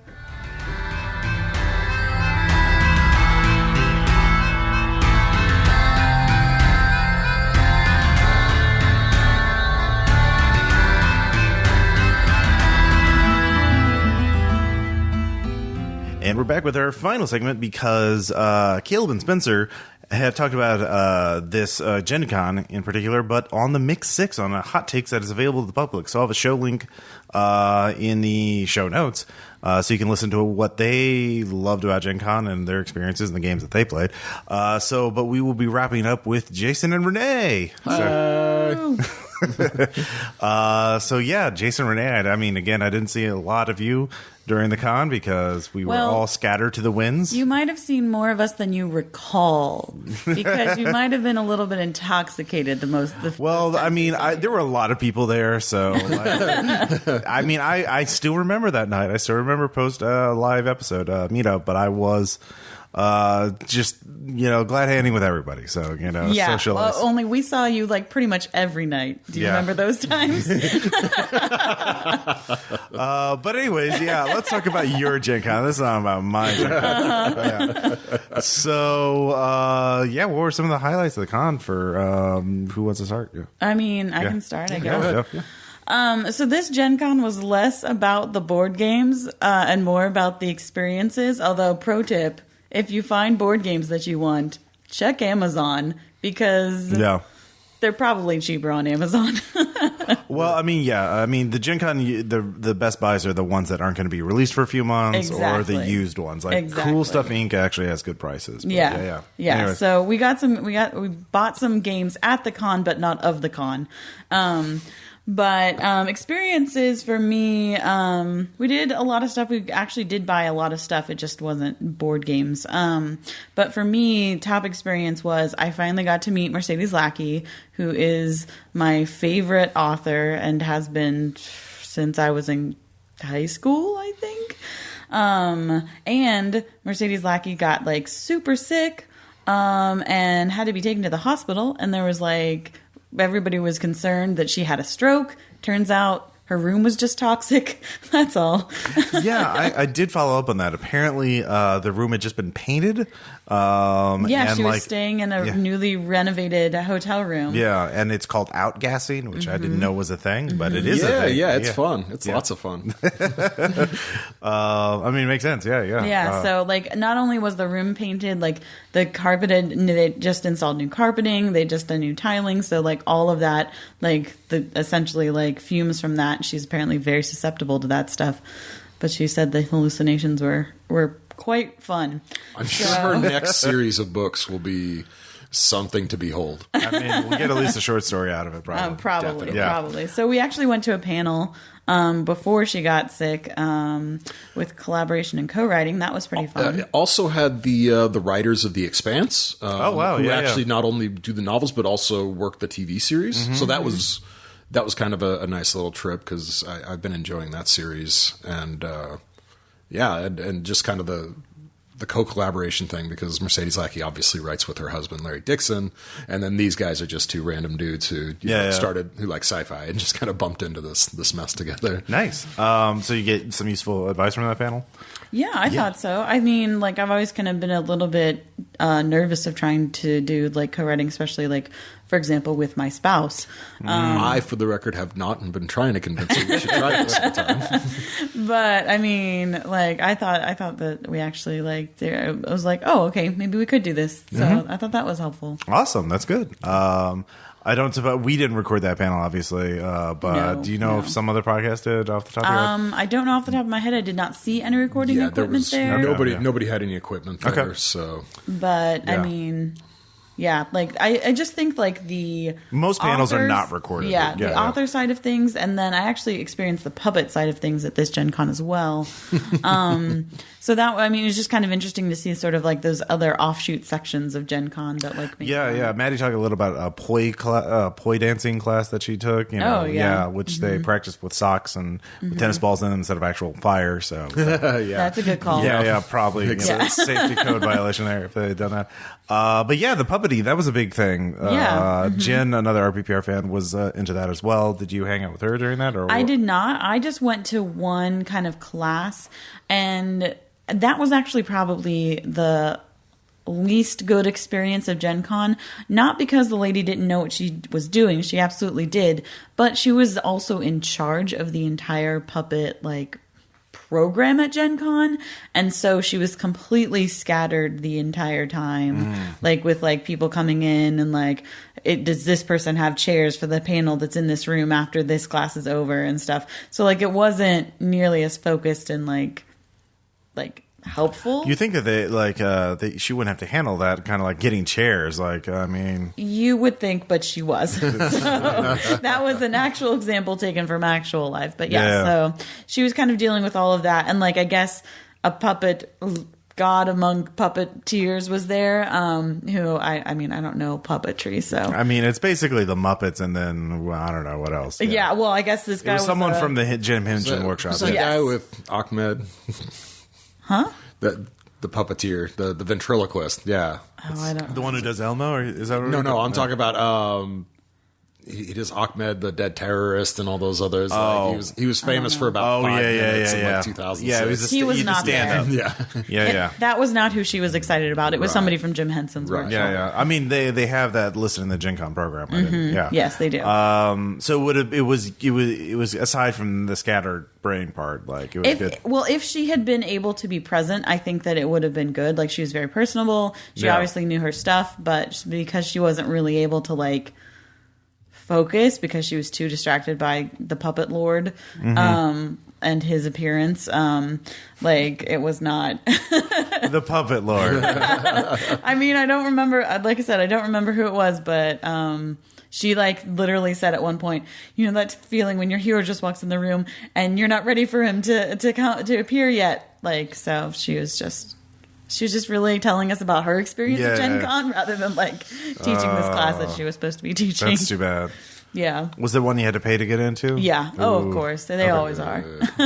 Well, I mean, sorry to hear that, but I mean, Jason, what kind of events were you involved in aside?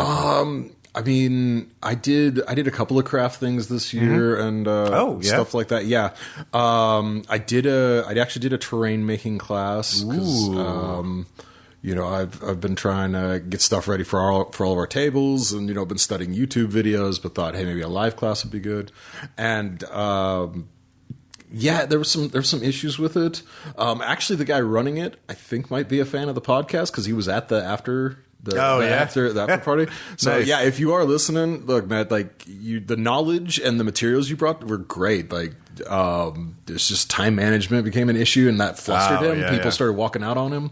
So I mean, I understand. I'm kind of susceptible to that kind of stuff too. So I get it, but like, you know, just stay the course and do your thing, because he clearly had a lot of knowledge, and I was like, I want to get it, but I'm like, yep, time's up, and I have things I have to go do because we had the RPPR panel and other stuff to get ready for. So I had to bounce. Yeah. But yeah, I did a lot of minis boot camps. Actually, I learned I learned several new game systems. I say new. One of them I think might be one of the oldest mini systems. I learned BattleTech, which. Oh my lord! that game is, I genuinely think the PC games actually translate better, and those are, anyone who's ever played those knows what a mess those are. But doing that on paper and keeping track of heat sinks, the million things. Oh, heat sinks is just the start. Oh my gosh. But yeah, so I did BattleTech, and then I also did X-Wing, which, you know, was kind of one of the games of Gen Con this year because they just released their new edition. So they had a big presence. I saw tons of people walking around with the bags. I did not learn the new edition because the guys that were teaching didn't want to. They didn't want to try and get fiddly with stuff and swap out all their little bits and bobs and whatnot. I know they're coming out with literally a 2-foot Star Destroyer, Super Imperial Star Destroyer models for that game. Yeah, it's $200. The epic scale models are insane. They had several, not at the training tables, but at the pay to play for an hour tables. And like these guys are drilling holes in them and running microfiber LED lights into them, so they, you know. So they look like the models they were actually using in the movies, you know, for like the, you know, the original trilogy. Yeah, that was great. I did enjoy both of them. You know, I did enjoy learning to play them. They actually had a lot of similarities as far as their initiative system, which I know is something you like to rant on about with mini wargaming. You do one episode. So that was interesting. I think the biggest takeaway I had from those, X-Wing is really actually easy to learn to play. I'd be interested in trying it. I think it's a really good baby's first miniatures game because like the table is much smaller. I think it's a 3x3 play zone, and what I actually think this is a negative for me personally, but I think is great for new people learning how to play. It's not as free range of movement. Like it is based on, you know, ranges and stuff, but it's all template based. So you have everything when you buy a starter kit for it. And so you can set all of that, you know, that's all like set up right there on the table, and you grab it and put it out, and like I do the thing. So I want to fly. I want to make this kind of turn. There's a template for it. If my ship can do it, I set it down. I move my ship. Done. And then move on. So, you know, I thought that was really easy to pick up and learn. Like we had it down pat after maybe a game, maybe not even the full game before we were just going on our own. And we got about 5 or 6 games in. Wow. You know, in the 2-hour like block they had, and we actually my opponent had to leave early, so like we didn't even do the full 2 hours. Wow. Now is that like just one? I mean, like one unit is one ship. Is that like? And so it's not like several units, several ships at once. This represents a squad or whatever. Yeah, exactly. No. It's point based too, just like we're used to with Conflict and what we saw with the Warhammer. But it's 1-to-1. Team. Like one ship is one ship. No. Well, yeah. Yes. Sorry. Okay. Yes. Okay, that's what I was asking. Sorry, I misunderstood. Like the equivalency of points, I had an X-Wing, and then my opponent had 2 TIE fighters, 2 standard TIE fighters. So, I was just thinking, like with the templates, how do you do that? Well, if you only have ships. one, then it makes it much more obvious where things can go. Yeah. I think with some things they might do clusters, like droid starfighters from like the prequel trilogy and stuff like that. But for the most part, yes, it's one ship is one ship, and you have your templates for it. And cool. Basically, you go off of a veterancy system is how you determine initiative. But whoever moves first, the other person gets to shoot first. So it's kind of interesting in that way. Like it's really a lot more predictive than I think Warhammer and Conflict bolt action standard warlord games tend to be. Interesting. Because my X-Wing pilot was more veteran than the TIE fighter pilots. So my opponent was always moving first, and you have to pick your move. Everybody picks their move, sets down their little template thing, to show they're ready, and then whoever moves first go, and they flip it over, and I'm doing this, and they move, and you go, well, crap, because I totally did the exact opposite thing, and now I've turned my back to you, and you're going to blow me away. So that was, like I said, that was really interesting, but since they come like pre-painted, and they come with all this template system, I think that's a pretty good one for people interested in minis that don't want to invest too highly, because you can just buy, and it's ready to go, and, you just sit down and you play. I like the phrasing "baby's first miniature wargaming set." I'm not trying to be insulting. It was a fun game, and we were obviously not playing with a full rule set, so I'm sure that it gets way, way more complicated when you start adding capital ships and other crazy stuff. Oh yeah, I'm sure. Yeah. Speaking of baby's first wargaming game, we also played. What was the name of that? It's Warhammer. The Warhammer. Oh, 40K. Kill Team. Yeah, is that what it's called? Yeah, Kill Kill Team? Yeah, I got to demo it later on, but yeah, what was your impression of it? Well, I won, so yeah, my opinion's a bit soured because the witch sitting across from me hexed the dice as usual. So it's not my fault you blew up your own people. yeah, no, well, I think it is actually because you put a hex on my dice. I didn't. I barely got to do anything because my guys were dying from their weapons exploding in their hands. Were you overcharging plasma weapons? Maybe. Yeah, It seemed like a good idea at the time. That's all my fault. Yeah. The damage system is interesting.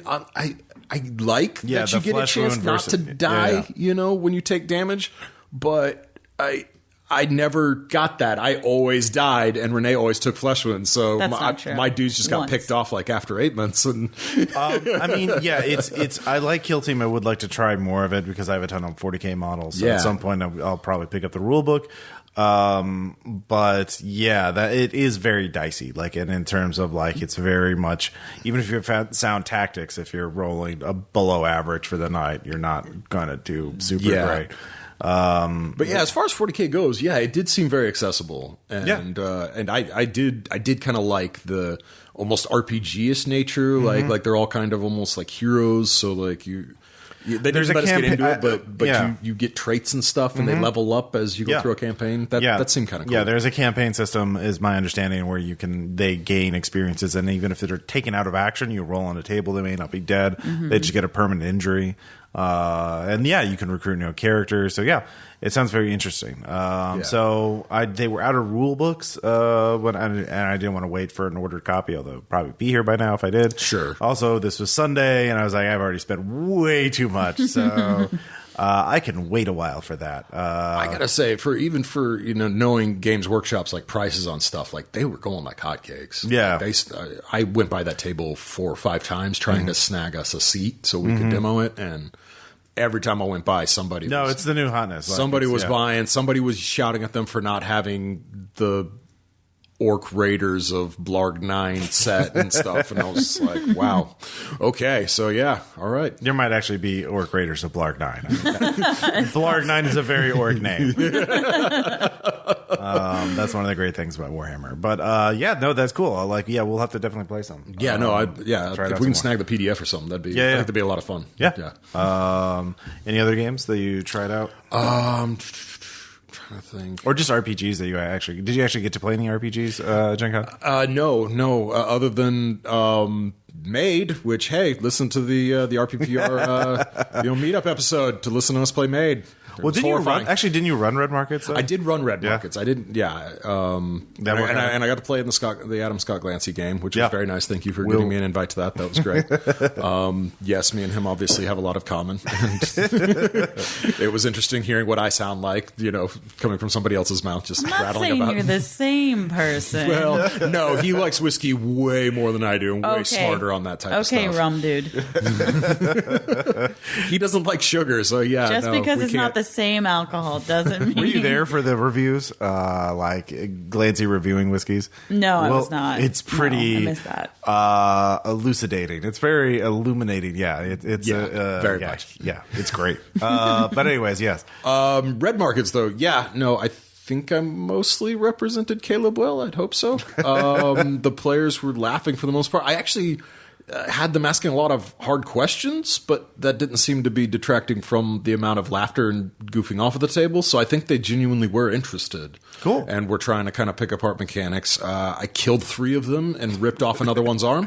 So no TPK like Caleb requested, but I did do some damage. I mean, if they were smiling at you after that, I think they were happy to go tell you. Oh yeah, one of them just completely bailed on his whole crew. Yeah. And just was like, "See ya, I'm going to go out and hotwire a truck, and if anybody else gets out, we can drive out together." Yeah. Sometimes you got to do what you got to do. Yeah. The latent was a highlight. He was just absolutely belligerent about everything, and it was hilarious, and I loved him. And he should have survived if he hadn't gotten his leg ripped off in the first sequence. He probably would have survived. Did you hate when that happens? Yeah, It's the worst. It is. But yeah, no. So running Red Markets was a real treat. I enjoyed that a lot. Cool. So Renee, any other games on your behalf or? Honestly, no, I didn't really play a lot of games. I did buy some beautiful art. Yeah? Which, there is, her name was Autumn Fredrickson, so her website is hername.com.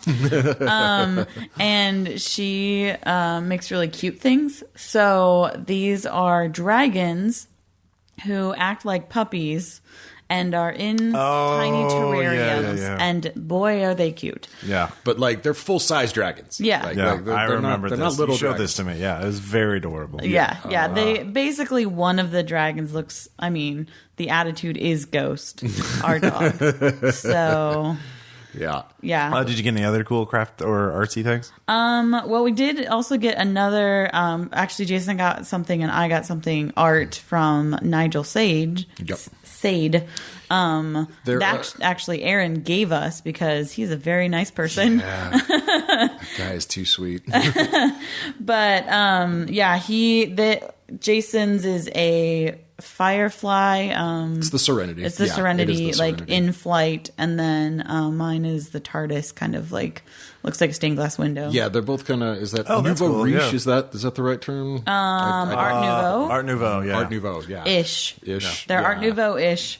And then I also finally purchased a dice tray so that Jason, 2 years ago at Gen Con, got me beautiful opalite dice that I have never wanted to actually use because I was afraid of breaking them. Birthday present. Needed it so Yeah. bad. Same gemstone as her engagement ring. Never uses it. Because I was afraid I was going to break them. I mean, that's a legitimate concern. So I now have a nice leather dice tray that like it snaps together to be a tray. Was it and from Elderwood is flat. Academy by any chance? Because David has a similar one, but it has a dice tower as well. Nope. no. That's the $150 one, right? Yeah. That one is beautiful. We were going to get. thought about it. Really genuinely considered it. Those are gorgeous. Yeah. I don't remember. They were there at Gen Con 2016. I don't remember the name. They make a lot of leather goods, like clothing, like cosplay clothing and stuff. Well, They- the They design. took the tag that said their company name off of the thing when I purchased it, so I can't Sorry, tell you the name. no advertising for you. Whoops. It's not like Easy Brother Dice, you know. Yeah. Their logo right on everything. But Yeah. it's much bigger than that one, the Elderwood Okay, Academy yeah. one, and it's octagonal, and so you unclip and it lays flat. Whereas that one, like the walls fold down, it rolls up, so you can put it inside of the dice tower, which again is really cool design. The Codex thing, yeah. But yeah, it's a lot thicker, a lot heavier duty, and it's a little bit bigger space wise. Like it takes about probably 8 to 12 inches on the table, whereas I think that one was about a 6-inch. Yeah, it was a roll of little, dice, a little more compact. But I sat and tried it out. I was warming up my dice for the Red Markets game, and it's really nice. Nice. It's gorgeous. I'll have to take some photos of it at some point Sure. throughout the game. Yeah. Cool. So, any other highlights of Gen Con this year? Food, friends, of course. No, food and friends always great. Meetup was outstanding. Actually, get to be a part of it, not just hide in Yeah. the crowd like last time. Yeah, yeah. Everybody's Yeah. very generous. That came up and actually talked to me, and I really, really genuinely enjoyed the whole experience. So that's really cool. Cool. Yeah, I did have somebody come up to me and say that they felt like every time they listen, they think that, why aren't the people doing what Renee says? And I'm like, I agree. They should. They should listen to me much more often. I would like to help you, but I am but the humble GM. It's not me be like, Aaron, are you okay? But I mean, like, our Agent of Chaos is much more entertaining than my logical. Yeah. This is true. Let's do the sensible thing and not die. Yeah. Where's the fun of that? Yeah. That's way. I mean, it's much more interesting to listen to if we all die. So Excellent point. We did True Dungeon with Oh, yeah, that's true, yeah. Maddie and Heather and Jeb. That was definitely an experience. The production quality is exactly what it's billed as. We crossed a literal rainbow bridge that was a puzzle and lit up in spaces, and you basically had to chase the lights across it, while a fully cosplayed Valkyrie stood by and laughed at us for messing it up. I mean, that was all really cool. I must say I think it's more enjoyable with large groups. You know, trying to get full group. Like all 10 people. Yeah, it was a group of, we had a group of 6, and then they had a group of 4. The rest of our party, and to be fair, a couple of their guys had some sort of disorders. I think one was definitely on the spectrum by his kind of behavior, but they were not the most welcoming and friendly of people to us. And it's like, well, there's only 4 of you and 6 of us, and I don't think you're going to get through all these puzzles by yourselves.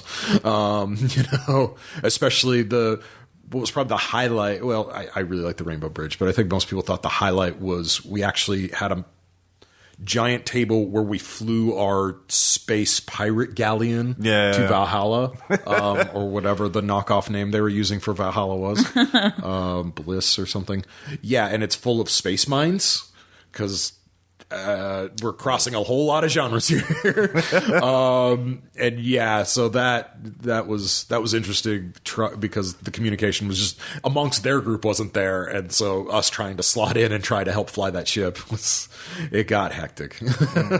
Yeah, I mean, with experience like that, like you really do want everybody to be on the same page, and like having bad players with you, or not even bad, but just not on your level. Yeah, like, they were very experienced. I think they were power players. Like they had binders full of laminated tokens of all their high-level equipment they had. And to be fair, they were trying to share with us. And, they gave Maddie a token to use during the game. They gave her a couple, actually, I think. Yeah. So yeah, like I'm not saying that they're the worst human beings I've ever encountered, far from it, but it was just difficult, off-putting. Yeah. It did make me realize that I really do want to do escape rooms, because that was the part that I enjoyed, was the kind of escape room puzzle parts of it. I mean, like the combat thing is just like shuffleboard. It's whatever. Yeah. If you've played shuffleboard, you're better at it. That's fair. I've never done shuffleboard two-handed, though. That got intriguing, trying to figure out how to do the ranger stuff. But, that's fair. Because I had to throw simultaneously, and not everyone, our 4 companions were yelling at us to hurry up and get out of the way so we could get more shots down range. Jeez. Well, interesting. Do you think you'd try it next year if you can get a full group of 10? I probably wouldn't, honestly. I didn't think, it's so expensive, which, I get true. because, it is, like you said, production quality is really high, and they have to make all of these, tokens, and, the people who are into it are so into it. But in comparison, I just didn't feel like it was worth it for me. I'm not going to get that into it. So, meh. All right, that's fair. I mean, it's I did BattleTech pods this year, and I don't think I'll do it again because I'm really bad at those kind of video games. But it was a great experience to try. Yeah, I wanted to jump in there with you guys. It just, timing on Sunday got hectic fast. Yeah. I will do other escape rooms though. Yeah, there are several ones in Springfield. We've done one since then. Yeah. Future podcast topic. Yeah, there you go. So cool. Well, I assume you guys are going to try and head back to Gen Con next year. That's part of the plan. Yeah. All right, cool. Well, you can talk to them and us at RPPR, because we'll have another live episode, next year. And so this has been our Gen Con wrap up. Thanks for everyone for participating. Thanks for everyone who met us at Gen Con. And we'll talk to you guys next time. Bye. Bye.